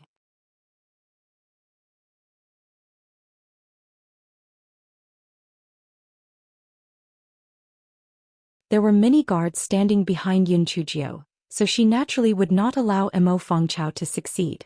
She easily controlled Mo Fengchao. Mo Junchen was a coward, so he did not dare to resist. He was also controlled by someone. Luo Shi had already been beaten half to death by Emo Ching. Yun Chujio curled her lips and said, Father, please stop beating her. Don't you want to interrogate an old acquaintance like second aunt?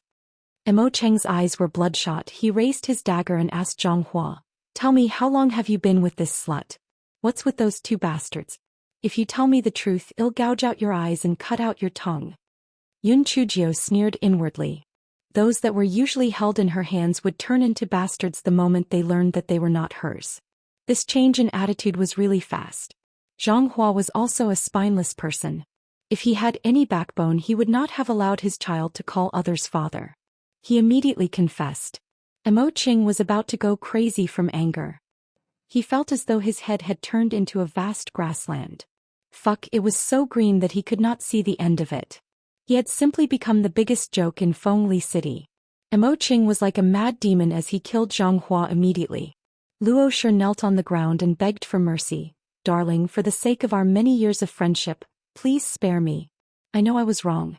From now on, I will eat vegetarian and pray to Buddha to escape into the void. before Luo Shi could finish her sentence, she was killed by Mo Qing. Mo Qing seemed to have gone mad. After killing Luo Shi, he turned around and killed Mo Fenghua and Mo Junqian as well. Yun Chujie watched coldly from the side. Leaving Luo Shi aside, Mo Fenghua and Mo Junqian had been calling Mo Cheng's father for more than a decade, yet they did not hesitate to kill him. How cold-blooded. Mo Shouting had no intention of stopping them. He already felt that Luo Shi was a scourge, so it was good to kill them. As for Mo Fenghua and Mo Junqian, since they were not the blood of the Mo family, it was not a pity to kill them. After killing the second master, Mo Qing slumped to the ground, looking like he had suffered a huge blow. "The few of you, escort the second master back to the mansion." Mo Shouting ordered a few guards to get rid of Mo Qing when he saw Mo Cheng's distracted expression. Mo Qing stood up and glared at Yun Chujie before leaving. Yun Chujie twitched her lips. "You like to be cuckolded, are you blaming me?" After Mo Shouting killed Luo Pingxing with one palm strike, the Luo family was left without a leader. They quickly died and the captives were captured. The Mo family was victorious. Mo Xiaoting's depression from the past few days was swept away. After daybreak, the first thing he did was to count the Luo family's assets. However, a strange thing happened. Luo Pingsheng's storage ring was missing. Mo Shouting was furious. At that time he was so focused on cleaning up the mess that he did not even think about removing Luo Pingsheng's storage ring. He had been too careless. Oh, even if he wanted to look for it, there was no way he could find it. There were so many people who might have stolen it. It was even possible that a guard from the Luo family had taken it. He could only blame his bad luck. Fortunately, the Luo family's shops and properties were worth quite a bit of money. So the person who stole the ring did not dare to take out the deed openly. When the time came, he would just have to make up for it. At most he would only lose a few spirit stones and spiritual tools. Mo Shouting sighed. Meanwhile, one of the goods was secretly counting the spirit stones in the house with a big smile on his face. "Tizzy, I never ask others for help when I can do it myself. I have to say this Luo Pingxing is really rich." Yun Chujie's little treasury was once again filled with money. It was simply too beautiful.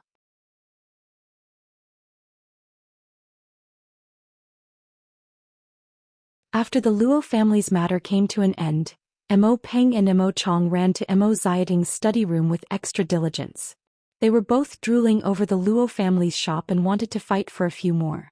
Mo Shouting was extremely disappointed in them, so no matter how hard they tried to persuade him, he did not relent. As for Mo Qing, perhaps he had suffered a huge blow, so he did not return to Jinchuan City. Instead, he spent most of his time drunk in the old Mo residence. Yun Chujie secretly said to Mo Fengqin, "Third sister, now is the best opportunity for Auntie Chiu to rise to the top. If she can give birth to another fat boy, the day of your marriage will be just around the corner. Whether the two of you can turn the tables will depend on this one time. If you miss this opportunity, Mo Qing will find a new wife. The two of you will be in deep trouble again." Mo Fengqin immediately ran over to Auntie Chiu's place and began to put on a bitter love scene. After persuading Mo Fengqin, Yun Chujie hopped over to look for Mo Shouting.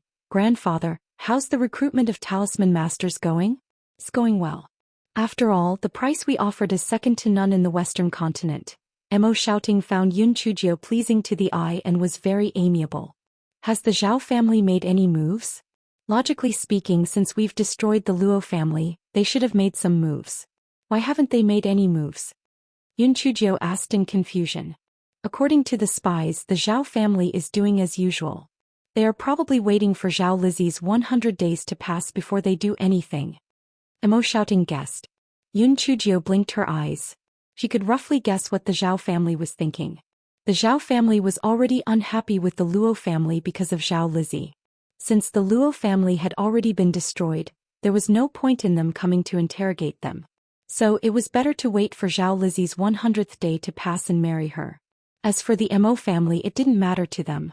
They could continue to cooperate with the talisman business. "Grandfather, there are still nearly 3 months before Zhao Lizi's 100th day. I want to go to the Fallen Phoenix Forest to train. After all, I'm too weak right now," Yun Chujie said with a smile. Mo Shouting frowned. "Feng Chao, you have a heavenly lightning spiritual root. The higher your spiritual power, the stronger the power of the Tiandao to kill you. You should stop training." Grandfather, training is against nature. It won't be easy for the Tiandao to kill me. Besides, even if I don't train, I can't guarantee that the Tiandao won't kill me. Why don't I increase my spiritual power so that I can withstand a few more bolts of lightning?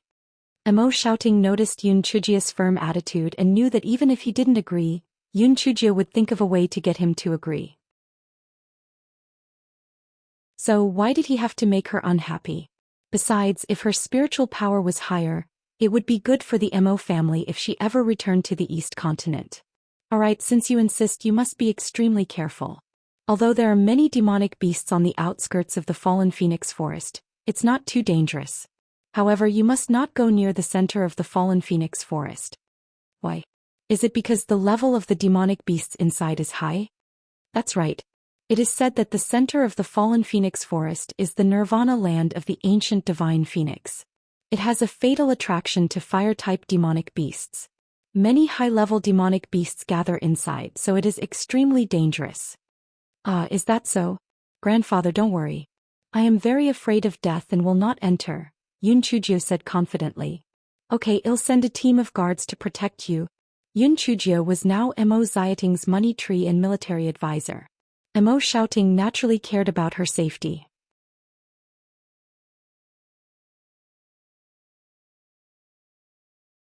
Grandfather, I'm going for a trial. If I bring so many people there, it won't be as effective as a trial. I'll just bring Heisher and the other 6. Besides, I'll just walk around the edges and won't encounter any powerful demonic beast. Yun Chujio thought, what a joke. Why would I bring a bunch of spies to go for a trial? Mo shouting tried to persuade her, but seeing that Yun Chujio insisted, he had no choice but to let her be. After Yun Chujio returned, she gave Mo Fongqin a few instructions before heading towards Fallen Phoenix Forest the next day. Fallen Phoenix Forest was about 300 li away from Fengli City, so everyone boarded a flying spirit tool and headed towards Baili. On the flying spirit tool, Heisher and the others were staring at Yun Chujio until their hair stood on end. Small miss, what do you have to order? Heisher braced himself to ask. Let me see if you have done me wrong. You may not know this, but I have a special gift for calculating. Otherwise, how do you think I knew Luosher had an old lover? I just figured it out. Yun Chujio was possessed by a fraud. I don't know. Heisher and the others naturally did not believe it. However, firstly, Yun Chujio was generous. Secondly, they were afraid of this fellow's black heart, so how would they dare to have any second thoughts? Furthermore, there was still that mysterious person. That person's spiritual energy was much higher than theirs. Only those who wanted to die would dare to betray this little ancestor. Yun Chujio saw that these people's eyes were open and did not feel guilty. Then she said with a smile, "Don't worry. As long as you follow me obediently, I guarantee that you will all be very awesome in the future. The Western continent is nothing. I want you all to be well-known figures in the Eastern continent in the future." Heisher and the others expressed their gratitude to show their loyalty, but they felt that Yun Chujio's bragging was too big. Forget about being well-known in the Eastern continent. Even if they could go to the Eastern continent, it would be Amitabha. 2 hours later, the flying spirit tool landed on the periphery of the fallen phoenix forest. Yun Chujio jumped down from the flying spirit tool. She rolled up her sleeves and said, "When you encounter demonic beasts later, don't make a move. Let me do it. Do you hear me? I'm suffocating." The corners of Heisher and the others' mouths twitched. Wasn't a good thing. Who would snatch it from you? However, this little ancestor really did not know his limits. You are only at the 2nd level of the spiritual venerable realm. What are you trying to do? It would be difficult for you to deal with a 26th level demon beast. Let's see if you let us help you then. And Feng naturally followed them, but he flew his own flying spirit tool and followed behind them at a distance.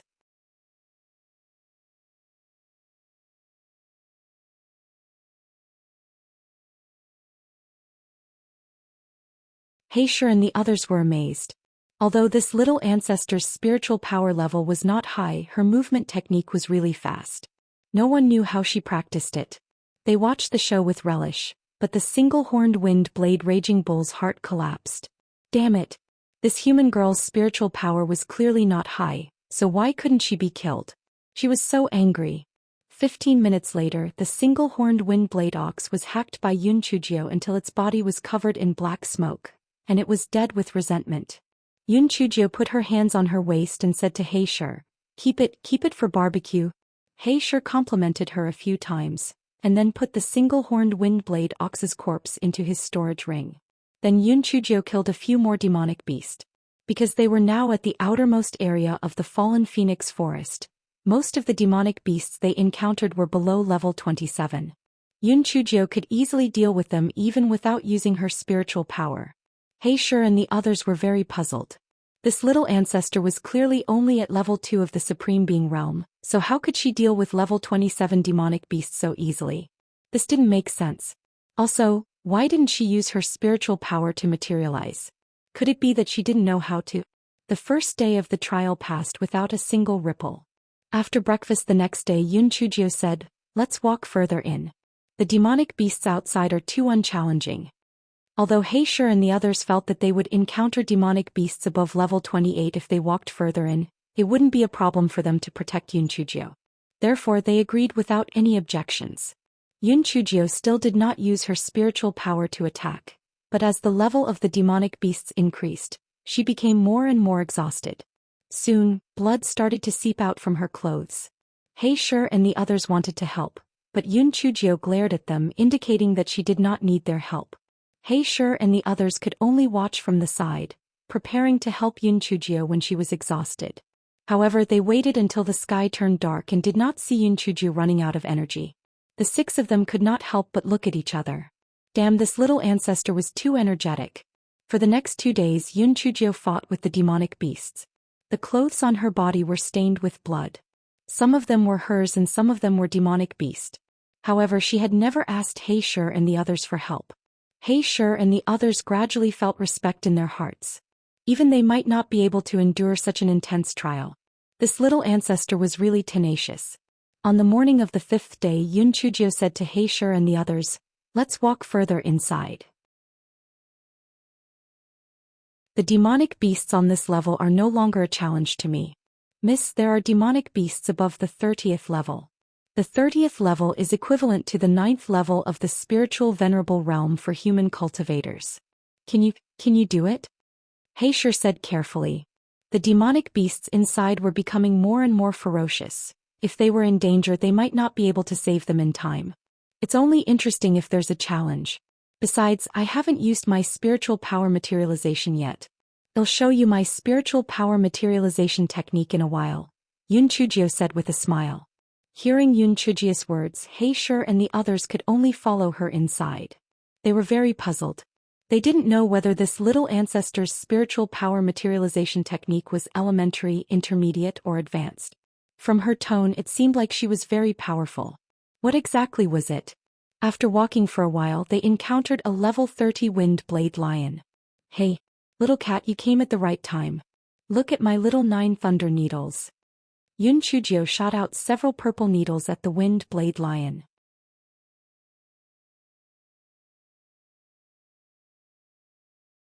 He Shi and the others were dumbfounded. Not to mention that the lion and the cat were indistinguishable. The spiritual energy that you materialized was actually a needle? Oh my god. Is it because we are lacking in experience, or is this little ancestor's spiritual energy materialization too strange? How did he materialize a needle? This isn't a joke. No wonder this little ancestor did not use spiritual energy materialization. The spiritual energy needle that materialized was even inferior to the purple lightning. This spiritual power needle was only as thick as an embroidery needle. Even if the wind blade lion did not dodge, it would be fine. This was simply too weak. The wind blade lion clearly had the same thought. It felt that the human in front of it was simply too weak. It wanted to deal with this broken thing that was materialized. Dream on. The wind blade lion rolled its huge eyeballs. Not only did it not dodge, but it pounced on the purple needle instead. It had a plan in its mind. Even if the spiritual energy needle hit its body, it would only scratch the itch. It would be better to take this opportunity to bite Yun Chujio to death.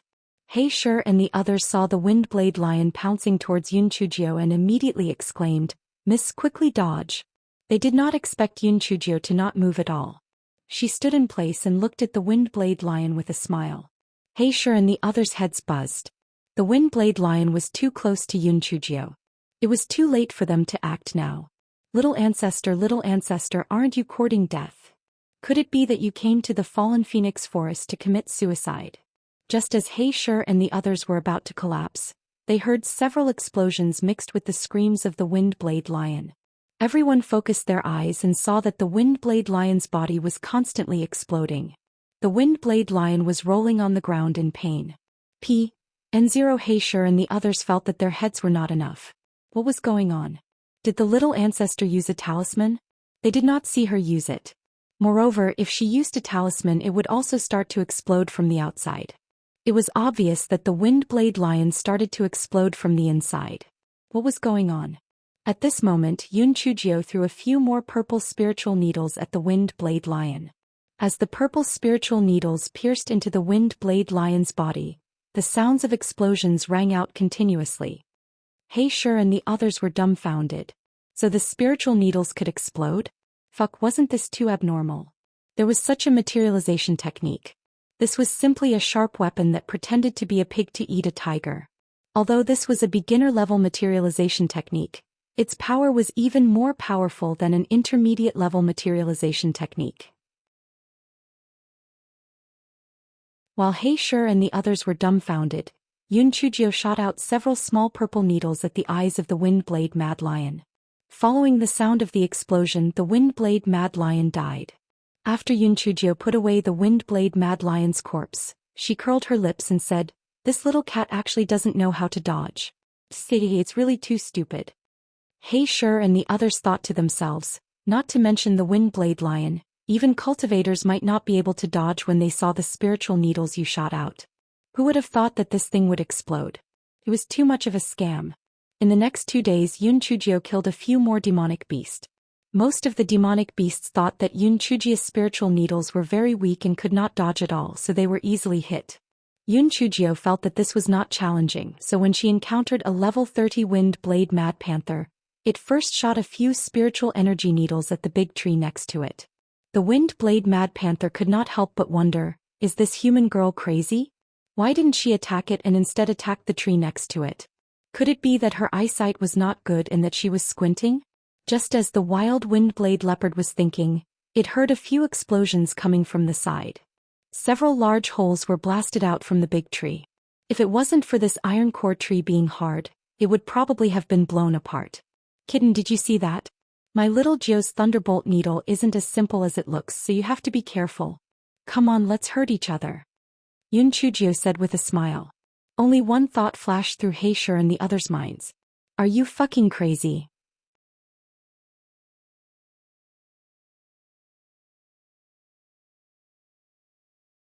He Shi and the others were dumbfounded.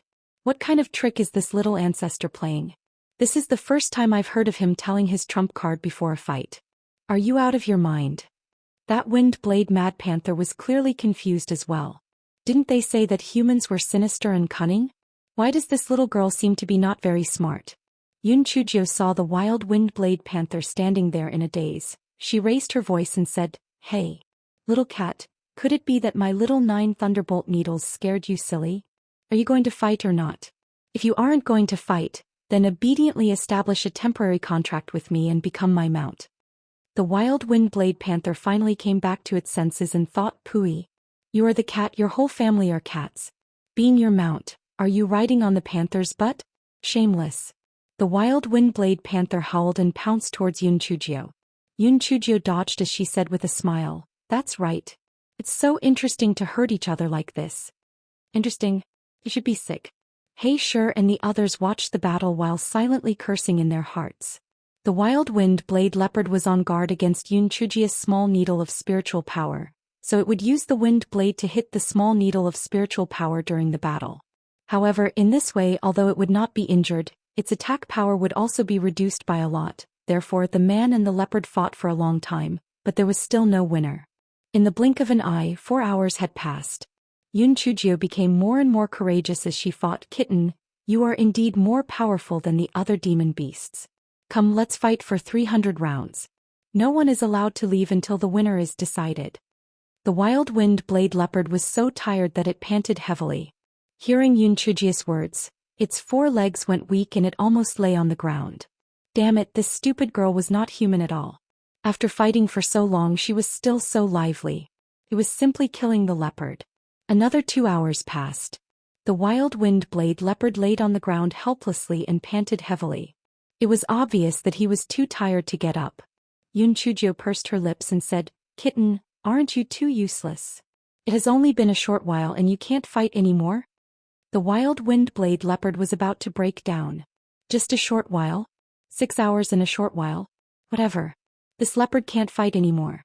Yun Chujio saw that the wild wind blade leopard really couldn't fight anymore. She said with a smile, "Little cat, I see that your movements are quite agile. How about this, you stay and be my sparring partner. If you can beat me, I'll let you go. If you keep losing, I'll let you go when I'm tired of fighting." The wild wind blade leopard was still gasping for air, but when it heard Yun Chujio's words, it fainted. Yun Chujio blinked her eyes and turned to He Shi and the others. "This kitten must have fainted from happiness. Come, let's roast meat. I'm hungry after playing for so long." Punzero Kim, He Shi and the others' eyes twitched violently. Fainted from happiness. Perhaps this wind blade mad leopard felt that it had no more hope in life. Everyone started a bonfire and started to roast the meat. When the wind blade mad leopard woke up, it smelled the aroma of the roasted meat. Its stomach began to growl uncontrollably, and the desire to eat instantly overcame the desire to escape. Yun Chujio saw that the wind blade mad leopard had woken up, so she picked up a piece of roasted meat and threw it to it. "Kitten, this is for you." The wild wind blade leopard was a foodie. It was not afraid that Yun Chujio would drug the barbecued meat, so it began to munch on it. At this moment the wild wind blade leopard only had one thought. This barbecued meat was indeed better than raw meat.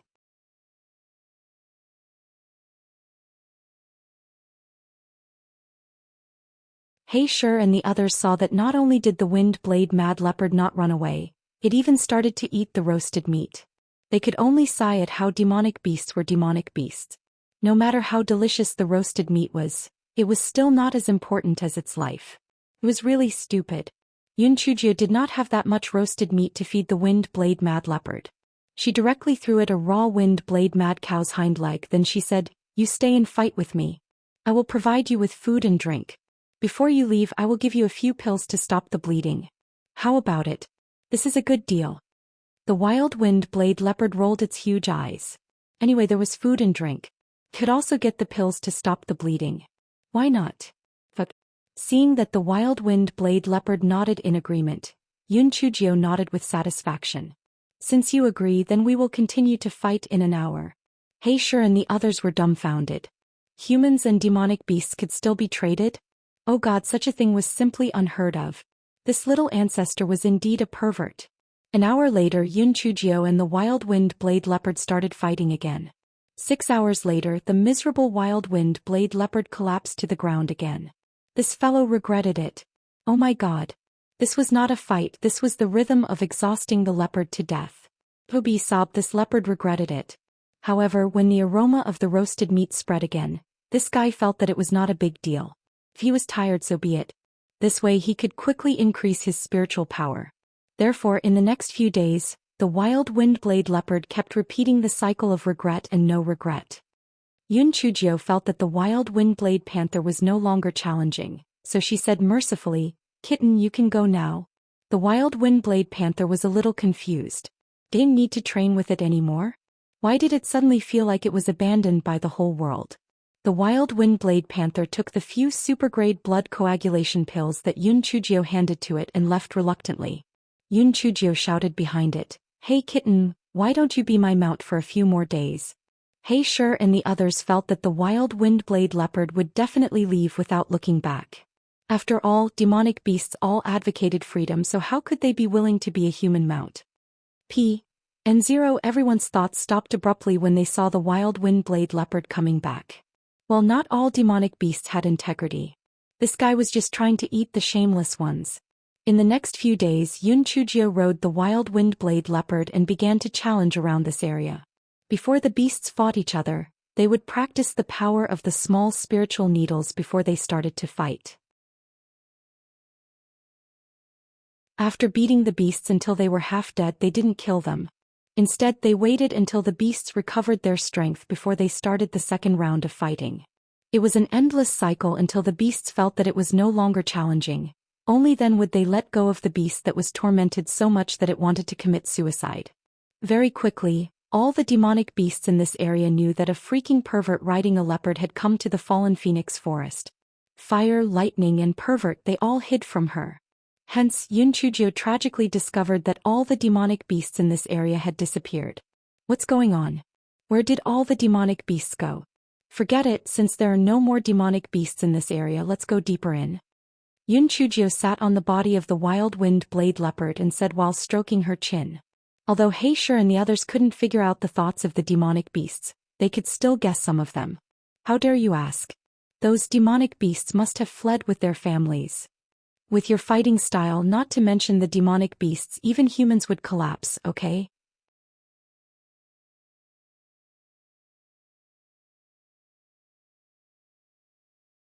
Miss, the demonic beasts inside are all above level 31, at least equivalent to a human cultivator at the first level of the Lingxian realm.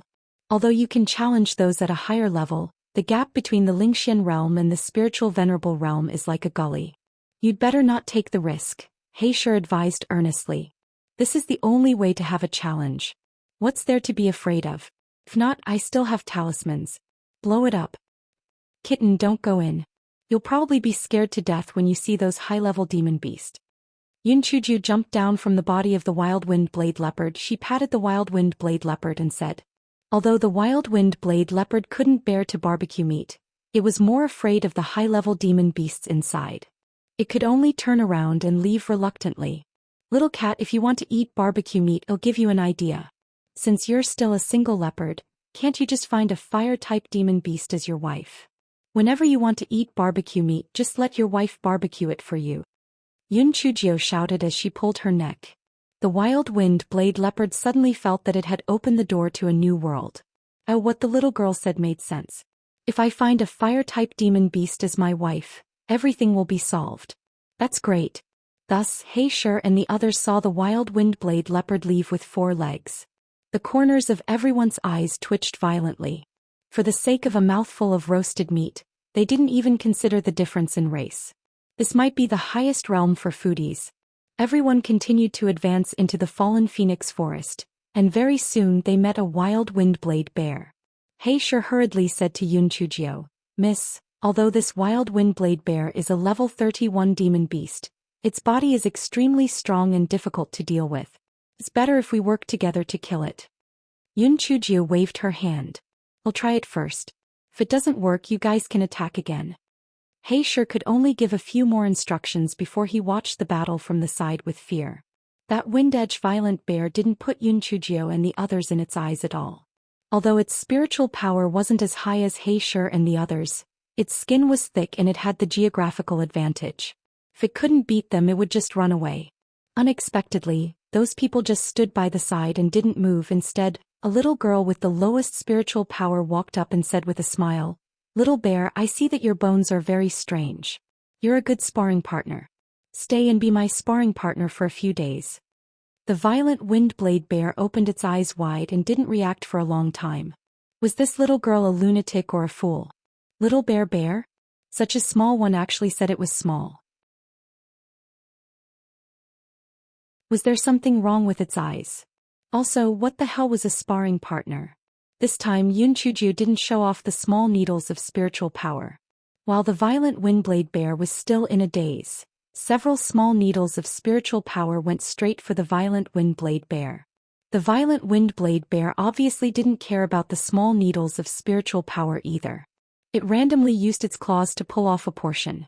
Although the remaining small needles of spiritual power shot onto its body, they couldn't penetrate its hard fur at all. After the explosion, only a few tufts of its fur were burnt.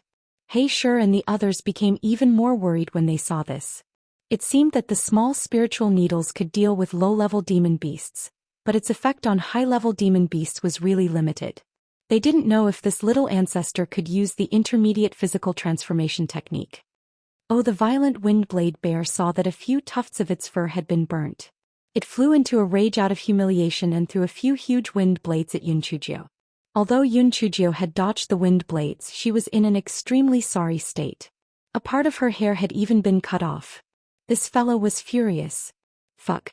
Little bear, how dare you touch my hair?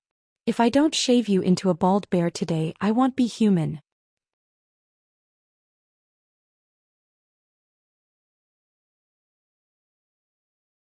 Bald bear? Hey Sure and the others were both anxious and angry. Dear ancestor, you'd better save your little life first.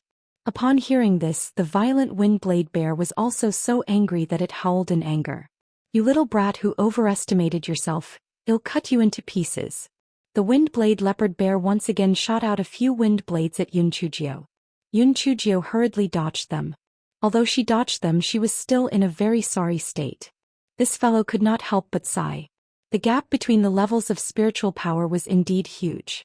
No matter how fast one's movement technique was trained, it was still not enough without the assistance of spiritual power. The man and the bear fought together and Yunchujio was clearly at a disadvantage. The Windblade bear only needed to protect its weak parts, but Yunchujio had to constantly dodge the wind blades of the Windblade bear, making her look very miserable. Hey Sure and the others stomped their feet anxiously, thinking to themselves, doesn't our little ancestor have a talisman seal and some chili dough? Why didn't she use it? When will she stop hiding like this? Of course, Yunchujio knew that using the talisman seal and chili dough would make her life a lot easier. However, those were life-saving methods that she had no choice but to use. Now that it was a trial, she didn't need to use them if she could. Seeing that Yunchujio was being forced into a sorry state by it, the violent Windblade bear howled arrogantly, full of provocation. Little bear, do you really think that I can't beat you? It seems that I have to release my spiritual beast. Yunchujio curled her lips and said. Hey Sure and the other spirits were lifted. So this little ancestor could transform into a spiritual beast. It was just that they didn't know what kind of flying beast she transformed into. When the violent Windblade bear heard Yunchujio's words, it also raised its vigilance. What was this brat's spiritual beast? From what she said, it seemed to be very powerful. It was better to be careful.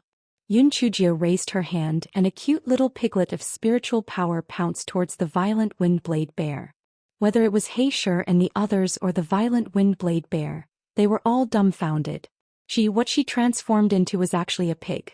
And a piglet? What kind of joke was this?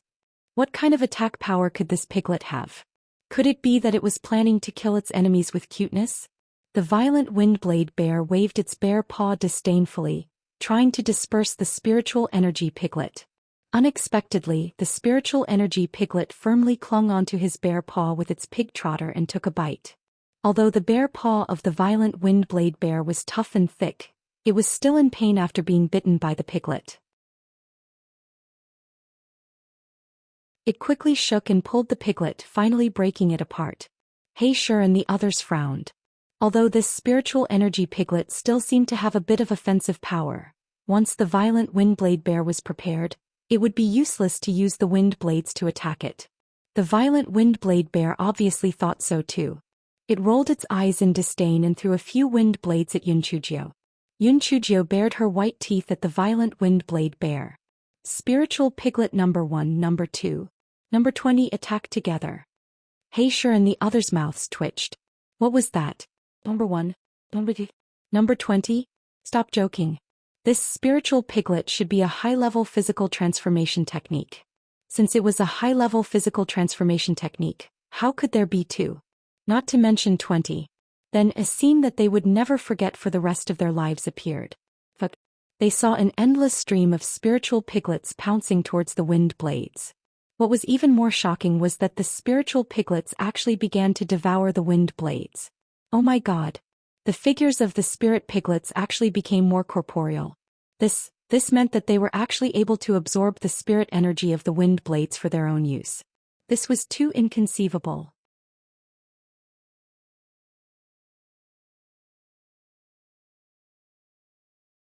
Hey Sure and the others were dumbfounded. The violent Windblade bear was also dumbfounded.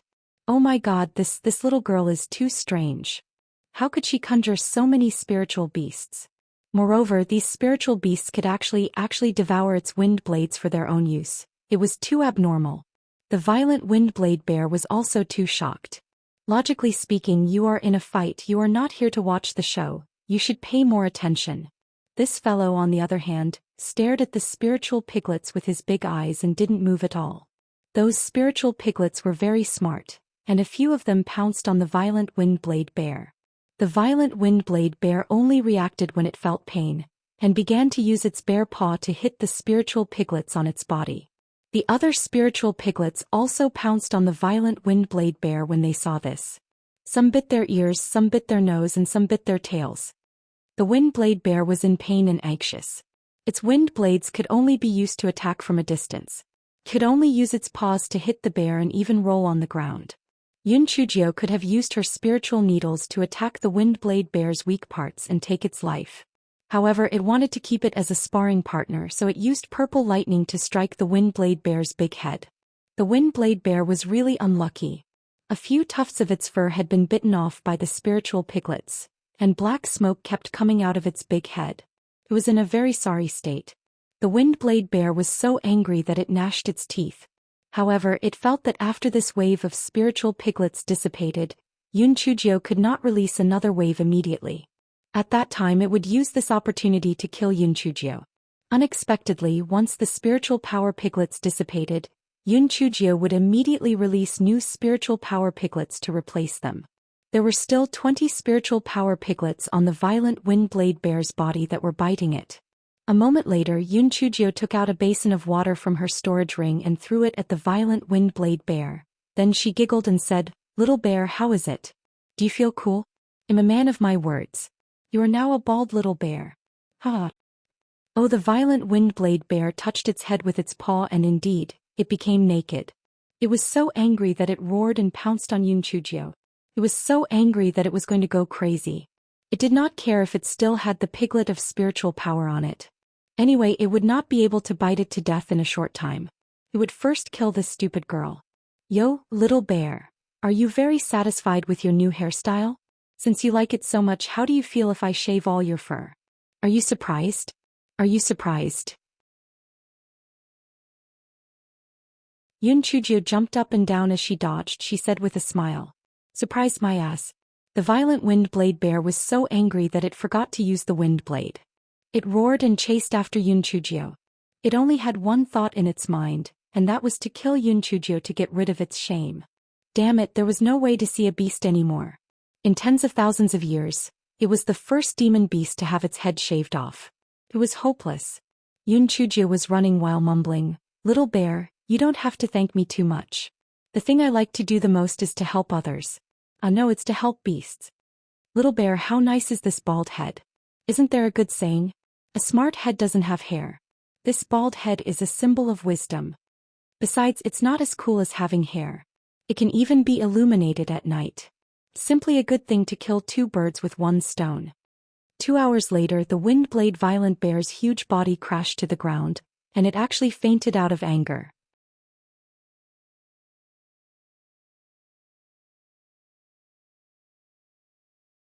Heisher and the others' faces were stiff. To be able to make a demonic beast faint out of anger was probably unprecedented. This was too abnormal. In fact, the violent Windblade Bear was not completely angered by Yun Chujio.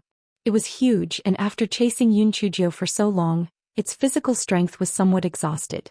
In addition, although the little piglet's bite was not fatal, it gathered a lot of spiritual energy. It also lost a lot of blood, and coupled with the anger attacking its heart, it fainted. Seeing that the violent Windblade Bear fainted, Yun Chujio walked in front of it and pouted, "No wonder people say that stupid bears are stupid bears. This bear is really stupid. I didn't say anything. Why did it faint from anger? Its ability to resist pressure is too weak." Heisher and the others lit a candle for the violent Windblade Bear. It could not escape from the little pervert's claws. After a while, the Windedge Bear woke up and saw Yun Chujio saying with a smile, "Little bear, come, let's continue fighting for 300 rounds. The Windedge Bear remembered its bald head and looked at the spots on its body. It roared and pounced on Yun Chujio. The man and the bear started fighting again. This time, the Windedge Leopard Bear had learned its lesson. When Yun Chujio released the piglet of spiritual power, it used the wind blade to hit and dodge at the same time to prevent the piglet of spiritual power from getting close to it. It thought that if that was the case, Yun Chujio would not be able to do anything to it. It did not expect Yun Chujio to have a small needle of spiritual power, Although the small needle of spiritual power was not enough to kill it, it would burn off a small tuft of its fur after it exploded. The Windblade Bear saw that the fur on its body was becoming less and less, and it was on the verge of collapse. This bear does not want to run naked. This bear does not want to run naked. Another 2 hours passed and the violent Windblade Bear fainted on the ground again. This time, it was even worse than the last time with only 1/3 of its fur remaining. It was simply too horrible to look at. Hey Sure and the others silently made up their minds. They absolutely could not offend this little ancestor. This fellow was really too abnormal. After the violent Windblade Bear woke up this time, it did not pounce on Yunchujio. Instead it staggered and turned around to run. Could not beat her but it could not avoid her. This wretched girl was too perverted. If it continued to fight, the last bit of fur on its body would be burned away by her. Yunchujio looked at its back and said faintly, "Little bear, I have a hair growth pill here. After applying it, I guarantee that you will grow a new body of fur in 3 days. Do you want it?" The violent Windblade Bear's heart sank into a painful dilemma. In the end it came back obediently because it really did not want to run naked. This image was seen by other female bears. God. It could only be a bachelor for the rest of its life. Hey Sure and the others lit a candle for the violent Windblade Bear. It was indeed a stupid bear. Did you think that this little pervert's medicinal pill was so easy to obtain? Just you wait and regret it. As expected, in the next 2 days, the violent Windblade Bear became Yunchujia's sparring partner. The last bit of fur on its body was burned away, and it completely became a bare-bottomed bear. The Wind-Edge Bear wanted to cry but it had no tears. Unfortunately, it had already boarded the pirate ship so it could only hope that Yunchujia was not lying to it, and that in the end she could really give it the hair-growing pill. On the morning of the 3rd day, Yunchujio took out 2 bottles of hair-growing pills and said to Heisher and the others, "You guys apply this hair-growing pill on the bear, or else it will be a waste of its clumsy hands." Heisher and the others felt as if their hearts were going to explode. Apply hair-growing pills on the violent Windblade Bear. Oh, what a joke. What if the violent Windblade Bear became violent and attacked them?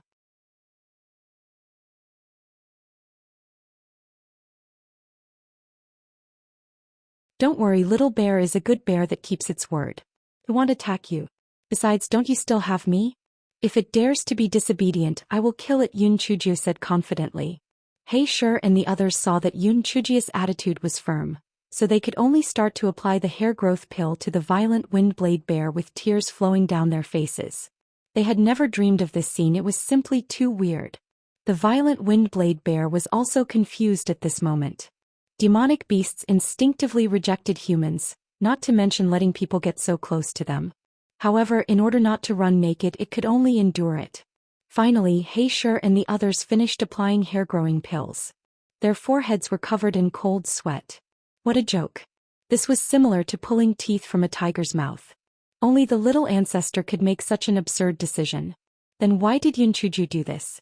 Firstly, it was rare for this fellow to have a conscience. He felt that the Windblade Violent Bear was a little miserable. It was originally a majestic demonic beast, but now that it had been burned into a bare-bottomed bear by her, it was better to apply the hair growth pill on it.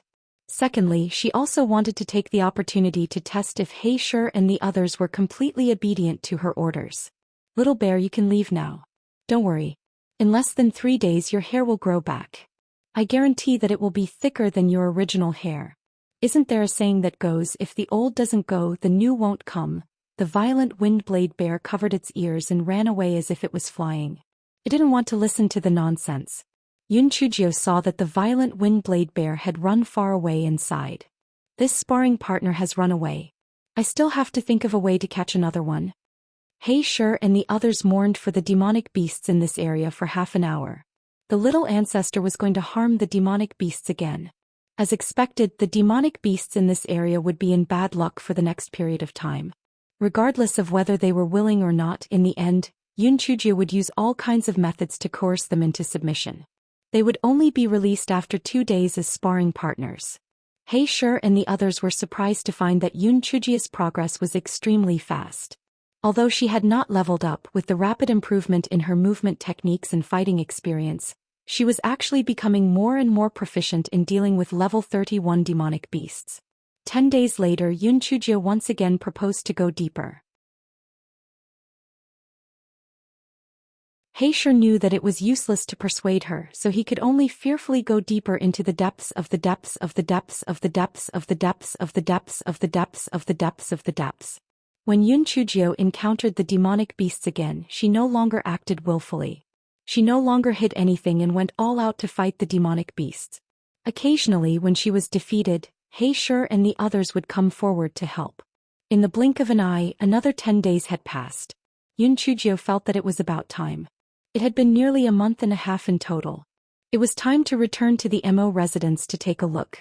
Just as Yun Chujio was about to suggest returning, she suddenly realized that the fallen phoenix forest seemed to be a little hotter than before. Heisher and the others also noticed this problem and said one after another, "Strange, why is it suddenly getting hotter?"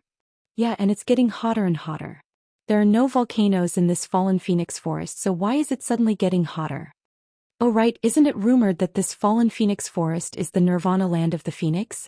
Could it be that something happened in the center?" Yun Chujio was about to speak when the excited voice of the little black bird sounded in her mind. Master. Master. My chance to become stronger has finally arrived. Quick. Quick. Take me to the central area, there are good things there." Xiao Hanio's voice sounded in Yun Chujio's mind. Yun Chujio was so angry that she was twitching. "You dumbass. Are you brainless? There are high-level demonic beasts in there. Wouldn't I be courting death if I go in?"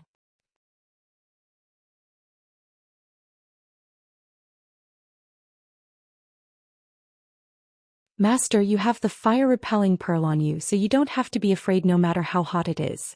Besides, don't you have the shadow escape talisman that the old fox gave you? Didn't you still have some time left last time? Let's go in secretly and run away immediately after stealing the things. It will definitely be fine." Xiao Hanio said anxiously. "Bullshit. There is only a total of 15 minutes left. I wouldn't be able to go in and come out in time even if I was flying legs." Yun Chujio was so angry that she kept twitching. Master, don't you still have a few hundred sacks of sudden rupture talismans? What's there to be afraid of? At most it'll just blow them up. Master, I've risked my life with you. I learned crow call for you. I was kicked by a gigolo because of you. I did it for you. Enough. Stop it. I'll go in all right. They're spiritual pets or helpers. I fucking raised an ancestor." Yun Chujio could not stand the little black bird's nagging and could only compromise.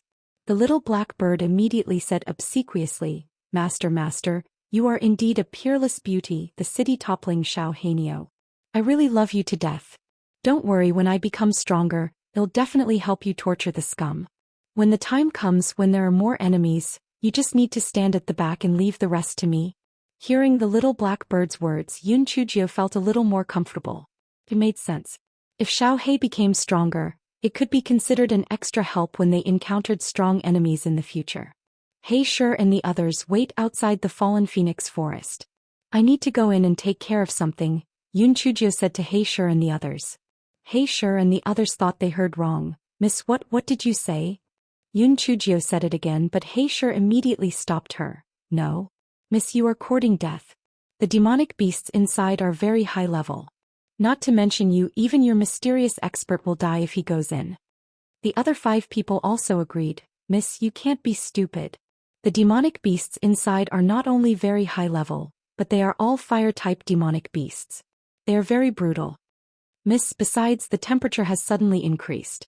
Something must have happened inside. Maybe it's the eruption of the Earth's magma or something. If you go in, it's almost certain death." Seeing the anxious attitude of everyone, Yun Chujio was satisfied. These 6 people were really not bad. She smiled and said, "I know what you're saying. Do you think I'm an idiot who doesn't have a brain? I naturally have my reasons. You can just wait outside. If anyone asks about my whereabouts, just say that we got separated. Don't say anything else." Heisher and the others tried to persuade Yun Chujio for a while until Yun Chujio turned hostile. Then they turned around and left.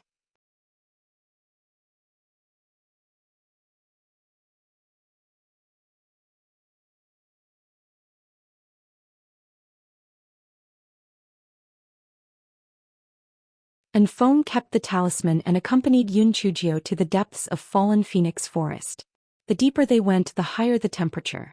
and Feng's clothes were soaked in sweat, but Yun Chujio was fine. Occasionally she was in the mood to pick wild fruits and eat them. And Feng could not help but curse in his heart. Evildoers were indeed evildoers. Little lunatic, I'll give you something good. I guarantee that you won't be hot anymore. Seeing that Feng was extremely hot, Yun Chujio took out a bead made from Guai Chao and handed it to Feng. Feng immediately felt a cool sensation when he held it in his hand. He could not help but click his tongue in wonder. Although Miss Jiu was a disaster-prone person, she really had a lot of treasures on her. Feng released the pressure on his body and many demon beasts avoided him. The two of them traveled smoothly and soon arrived at the center of Fallen Phoenix Forest. The plants and trees here were also different from those in the outer area.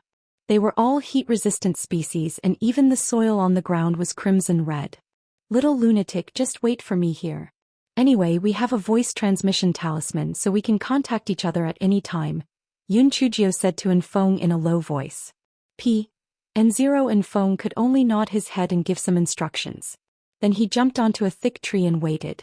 Yun Chujio did not immediately activate the shadow escape talisman. She still had to save this thing to save her life, so she decided to take a look first. The strange thing was that after Yun Chujio had walked for almost an hour, she did not encounter a single demon beast. This area was very quiet and there was even a bit of strangeness to it. Yun Chujio felt even more uneasy. Something was abnormal, there must be a demon. Something must have happened and it might be related to the thing that Xiaohei was looking for. After walking for a while, there were faint roars of beasts and cries of demonic birds. Moreover, there were quite a number of them. Could it be that the demonic beasts and demonic birds had gathered together? Were they having a meeting? Yun Chujio was even more cautious. Finally, she saw many demonic beasts gathered in front of her through the gaps in the trees. There were also many demonic birds on the branches. Yun Chujio suddenly remembered a very important question. She scolded Xiaohei, "Xiaohei, you idiot. The shadow escape talisman is only useful for demonic beasts below level 37. The demonic beasts here are definitely more than level 37. What's the use of this damn thing?" Xiaohei was scolded until it shrunk its neck. It rolled its bean-like eyes and said, "Master, I was indeed careless in this matter. However, you are such a smart person, how can you use the shadow escape talisman? As long as you use your intelligence, you will definitely be safe and sound.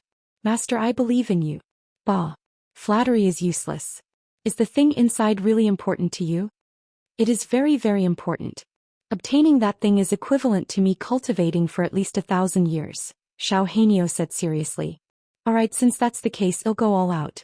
If I die, you won't be able to recover either.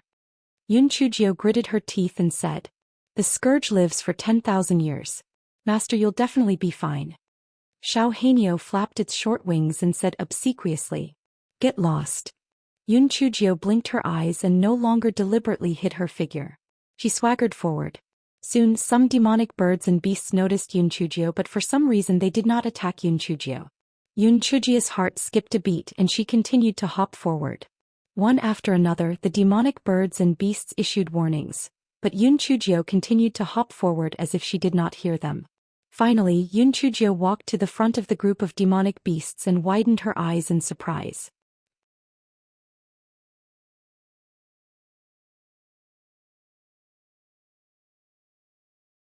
Who would have thought that in the middle of Fallen Phoenix Forest, there was actually a deep pit? A huge deep pit. Around the deep pit stood dozens of high-level demon beasts. On the trees around the deep pit, there were also dozens of high-level demon birds. Although Yun Chujio had never eaten pork before, she had seen pigs run before. In Mo Xiaoting's study room, she had seen pictures of demon beasts from the Immortal Essence continent. The lowest level of these demon beasts was at least level 37.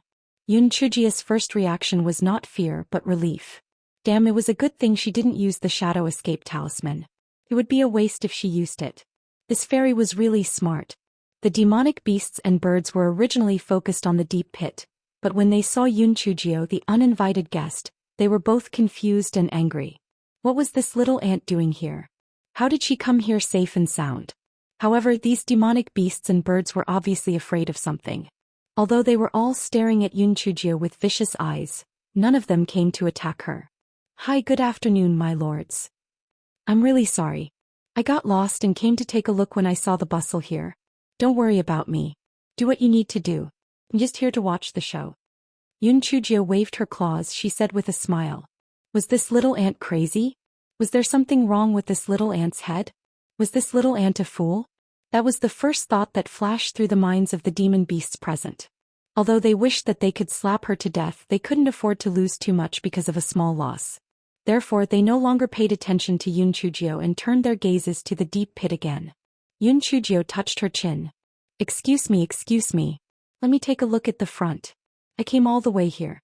If I can't see anything, wouldn't I have wasted my time coming here? As Yun Chujio spoke, she squeezed through the gap between the two demonic beasts to the front. This fellow was really bold. She was certain that these demonic beasts did not have the time to pay attention to her. Yun Chujio squeezed to the front and stretched her neck to look into the deep pit. The diameter of the deep pit was a few thousand zhang. The walls of the pit were red from some unknown roasting. Although there were beads of guai chao on her body, she still felt that the heat wave was threatening. This fellow looked at the bottom of the pit, but there was nothing. He could not help but twitch his lips. It seemed that the treasure had not appeared yet. It was early. Even when the sky gradually darkened, there was still no change at the bottom of the pit. This fellow was hungry. This fellow took out a 10,000-year-old mysterious iron chain and fixed a wind-blade beef leg on it. Then he began to roast the beef leg in the deep pit. Those demonic birds and demonic beasts looked at him with a dumbfounded expression. They were even more certain that this little ant was mentally ill. Didn't she know that they could kill her effortlessly? Didn't she know that the temperature of the deep pit was extremely high? If she wasn't careful, she would be burnt to ashes if she fell into it. She was actually roasting the beef by the side. Her heart was really big. However, as time passed, these thoughts became, it wasn't like she had never eaten this wind-blade beef before. Why did this little girl roast it so well? Yun Chujio felt that it should be cooked, so she pulled the beef leg up. As expected, the color of the roast was golden, and it was very tempting. Yun Chujio took out a small wooden table and a small stool and began to eat the roast meat slowly. As she ate, she smacked her lips. Delicious, it's really too delicious. The roast meat from this pit is more fragrant than wood. Those demonic beasts and demonic birds had been waiting here for 2 days. They were all afraid of missing the best opportunity, so how could they dare to be distracted and eat? They were all high-level demonic beasts, so it wouldn't be a problem for them to starve for dozens of days. Initially, they didn't think much of it, but when they smelled the aroma of the roasted meat and heard Yun Chujio mumbling, their stomachs immediately started growling.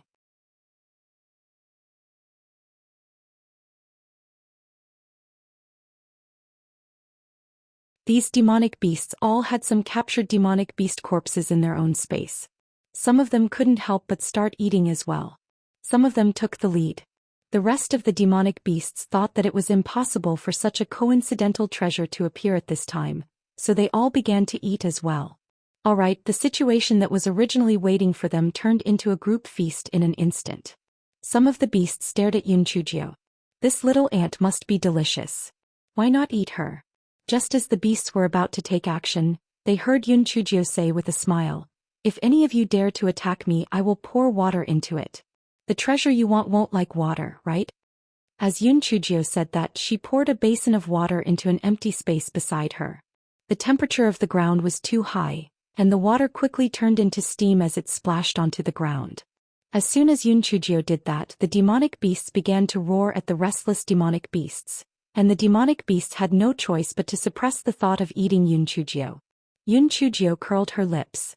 Do you think that I ran to the front to suffer for no reason? This is a place with good feng shui. Firstly, if a treasure appears, it's easy to get it. Secondly, if it really doesn't work, I'll jump in. Anyway, with the beads of guai chao and the fire-repelling bead, I'm not afraid even if there's lava in there. Pa N0, just as Yun Chujio was thinking proudly, Lai Yen suddenly burst into flames in the deep pit. A raging fire actually rose up. This fellow was frightened. Fortunately, she had already activated the fire-repelling bead. Otherwise, she would have been burned to ashes. Then she looked at the demonic birds and demonic beasts who were all staring at the flames excitedly. Their eyes were filled with greed. Yun Chujio could not help but be puzzled. She did not see anything strange about the flames. Was there a need to be so excited? Could it be that there was a treasure in these flames? Would the treasure appear after the flames were extinguished? Yun Chujio rolled her eyes. If the treasure appeared, she would definitely not be able to snatch it away from these demonic beasts unless she found another way. This fellow gritted his teeth. Since he had the fire-repelling pearl on him, he was not afraid of the flames. Since that was the case, he would go into the flames. That way he would be able to gain the upper hand. Yes, that was the plan. Thinking of this, Yun Chujio summoned the chopping board and jumped into the deep pit. The demonic beasts were stunned. There was indeed something wrong with this little girl's head. She actually jumped into the fire to commit suicide. Yun Chujio stood on the chopping board and kept falling. Finally, she landed at the bottom of the deep pit.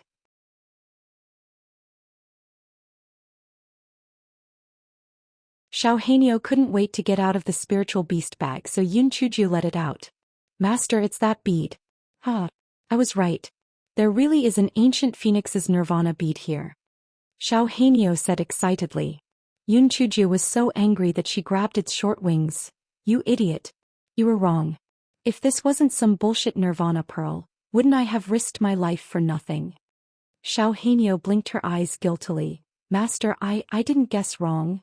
Let's settle the score in the future. Wait until I swallow that pearl first. Although Yun Chujio wished that she could give Xiao Hanyo a good beating, she also knew that now was not the time to settle the score, so she asked, what exactly is that bullshit nirvana bead? What is its use? Master, when an adult phoenix is bathing in fire for nirvana, the surrounding soil will be roasted by the nirvana fire. The soil will absorb part of the nirvana chi, and after tens of thousands of years of absorbing the spiritual chi, it will produce a nirvana bead. Xiao Hanyo said excitedly. After the fire-type demon beast swallowed the nirvana pearl, it would be extremely beneficial to its cultivation. Even if it was in a place without spiritual chi, it could still rely on the fire spiritual chi in the nirvana pearl to cultivate.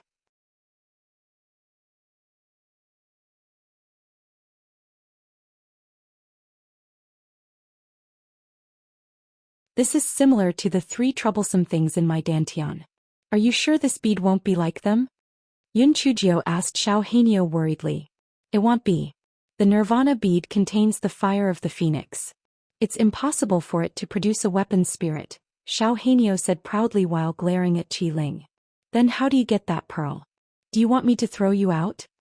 Yun Chujio picked up Xiao Hanyo's short wings with ill intentions. Xiao Hanyo shook its head like a rattle drum. What a joke. If it wanted to get out, it would have to become a bald chicken. Master, put me down. I will form a seal to lure the nirvana pearl over and swallow it. Yun Chujio pouted and released Xiao Hanyo's short wings. Xiao Hanyo began to form a seal with its wings. It even made an obscure sound. As Xiao Hanyo formed seals and chanted, a bright red bead flew towards Xiao Hanyo from within the flames. Xiao Hanyo swallowed the bead in one gulp. As the bead was swallowed by Xiao Hanyo, the flames in the deep pit gradually began to extinguish. Yun Chujio now faced a serious problem. How was she going to face those high-level demon beasts that were eyeing her like a tiger eyeing its prey? Could it be that the nirvana bead was swallowed by my spiritual pet and all of you should wash up and sleep? Yun Chujio felt that the matter was a little tricky. It seemed that she could only rely on her eloquent tongue to fool them. Thinking of this, Yun Chujio looked at Xiao Hanyo. There was nothing unusual about Xiao Hanyo. It only burped continuously. Yun Chujio curled her lips.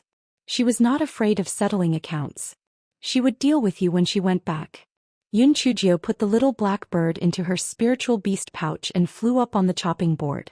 As she flew, she shouted, Xiao Hanyo, don't burn yourself. Those demonic beasts were stretching their necks and staring at the deep pit. The flames were gradually extinguishing. This meant that the nirvana pearl was about to appear. When they heard Yun Chujio's shout, they were shocked. That little ant was not burned to death? How was this possible? There was a raging fire in the deep pit. The demonic beasts were on guard against each other. None of them took the initiative to attack Yun Chujio, so Yun Chujio landed safely on the ground. This guy wanted to ride on the chopping board, but considering the demonic birds on the tree, he gave up the idea. Those demonic birds were huge and one wing could probably knock her off. After Yun Chujio landed on the ground, she said with a face full of fear, Damn. It's too scary.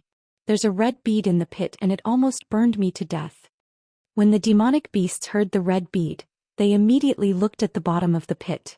They looked for a long time but did not see the so-called red bead. Many demonic beasts roared at Yun Chujio, full of warning. Yun Chujio spread her hands. "Why are you staring at me?" The red bead was taken away by a strange-looking demonic beast. Right, it dug a hole at the bottom of the pit. Let me think. The demonic beast had red fur all over its body, and it looked similar to the fire-breathing panther. Its eyes were like rubies and it was very beautiful. When the demonic beasts heard Yun Chujio's description, they immediately guessed. Could it be a fire essence beast? Must be. Only fire spirit beasts could withstand the high temperature below, and they were good at digging holes. However, there were still many demonic beasts that looked suspiciously at Yun Chujio. This little girl was even more suspicious. Perhaps she was a thief shouting to catch a thief. The demonic beasts all roared at Yun Chujio with warning. The meaning was self-evident, that was to hand over the Nirvana Pearl or else kill her.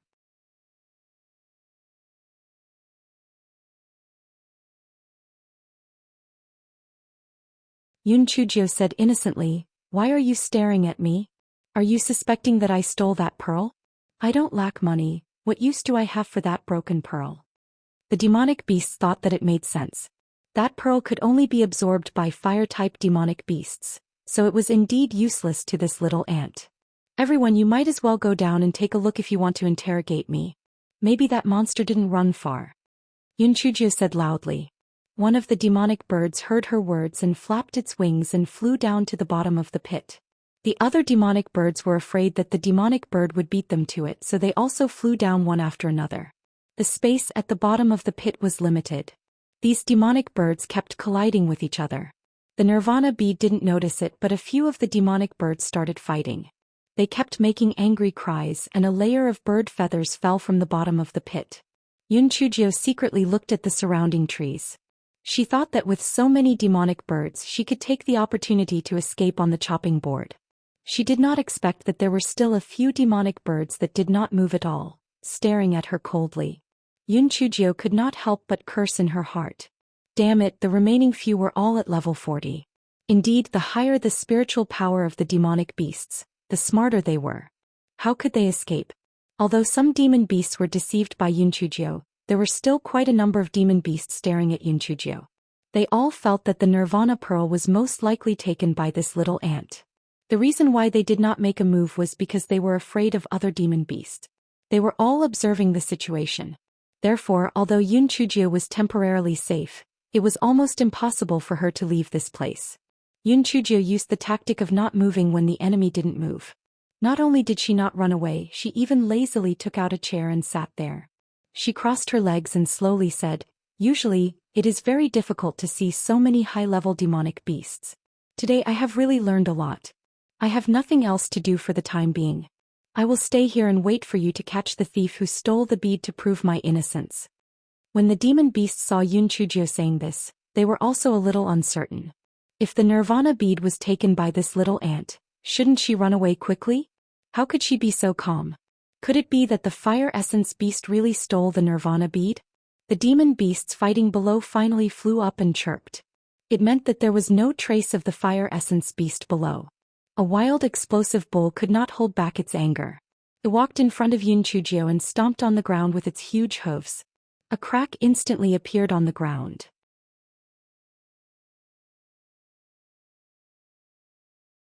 It was obviously warning Yun Chujio.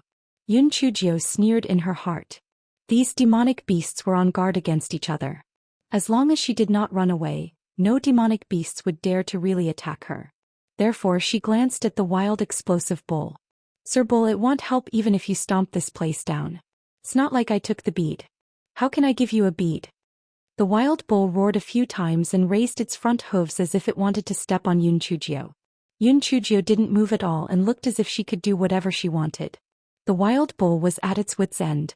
It grunted a few times and retreated in embarrassment. Yun Chujio was very proud. "Little girl, let's just waste time. Sooner or later I will find a chance to escape." Yun Chujio's pride didn't last more than 15 minutes before it was extinguished by the anxious cries of Xiao Hanyo. Master, let me out quickly. I'm going to spontaneously combust. If you don't let me out, Xiao Hong and the others will be burned to death."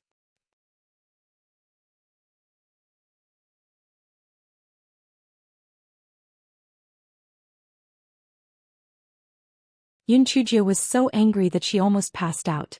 Once the Xiao Hanyo was released, only a fool would not be able to guess that the Nirvana Pearl was swallowed by it. However, she could not release it. Otherwise Xiao Hei and the rest would be in trouble. Yun Chujio had no choice but to summon the Xiao Hanyo. At the same time she held 2 thick stacks of super-grade explosive talismans in her hands. She was prepared to explode it if the situation was not good. N0 The moment the Xiao Hanyo landed on the ground, it turned into a small fireball. Yun Chujio quickly took out a basin of water and threw it at it. Who would have thought that it would be better if she didn't throw it, but this small fireball had turned into a big fireball. Wah, it's burning this young master to death. Wah, my beautiful feathers are about to be burnt. Xiao Hanyo cried out in pain. You idiot, roll on the ground. Extinguish the fire. Yun Chujio saw that throwing water was useless and was helpless. She could only let Xiao Hanyo roll on the ground. As expected, Xiao Hanyo began to roll on the ground. Those demonic beasts were really unlucky. The fire on Xiao Hanyo's body was very strange. A demonic beast was only touched by a spark and was immediately burned. A moment later it turned into ashes. Those demonic beasts saw the situation and quickly scattered in all directions, afraid that Xiao Hanyo's fire would touch them. Yun Chujio's heart moved. This was a good opportunity to escape. Hence, she instructed Xiao Hanyo to roll outside while she activated the fire-repelling pearl and followed Xiao Hanyo to retreat. Yun Chujio could also see that although the Xiao Hanyo was very loud, the fire did not seem to be able to burn it to death. Otherwise, it would not have the time to worry about its feathers. Wherever the Xiao Hanyo went, the trees would be burned into ashes. At this moment, the demonic beasts were certain that the Nirvana Pearl was swallowed by the Xiao Hanyo. Each and every one of them cried out in hatred, but they were afraid of the flames on the Xiao Hanyo's body. They could only maintain a certain distance from the back and follow. As long as the flames on the Xiao Hanyo's body were extinguished, they would swallow the Xiao Hanyo in one gulp. What they were really afraid of came true. The flames on the Xiao Hanyo's body became smaller and smaller, and finally disappeared completely. Yun Chujio could not help but curse in her heart. This damned fire appeared when it shouldn't have appeared and disappeared when it shouldn't have. It was really too detestable. What should she do? Those demonic beasts would definitely not let Xiao Hanyo and her go. She wanted to escape, but those demonic beasts were very smart. Not only were there many demonic beasts following behind, there were also some demonic beasts that circled to the front and trapped Yun Chujio in the middle again. Yun Chujio was about to use the sudden rupture talisman to fight to the death when she saw Xiao Hanyo's body suddenly grow bigger. Although its body was still covered in black feathers, there was an indescribable brilliance. There was also a kind of nobility that looked down on the world. Xiao Hanyo raised its neck and let out a loud cry towards the sky.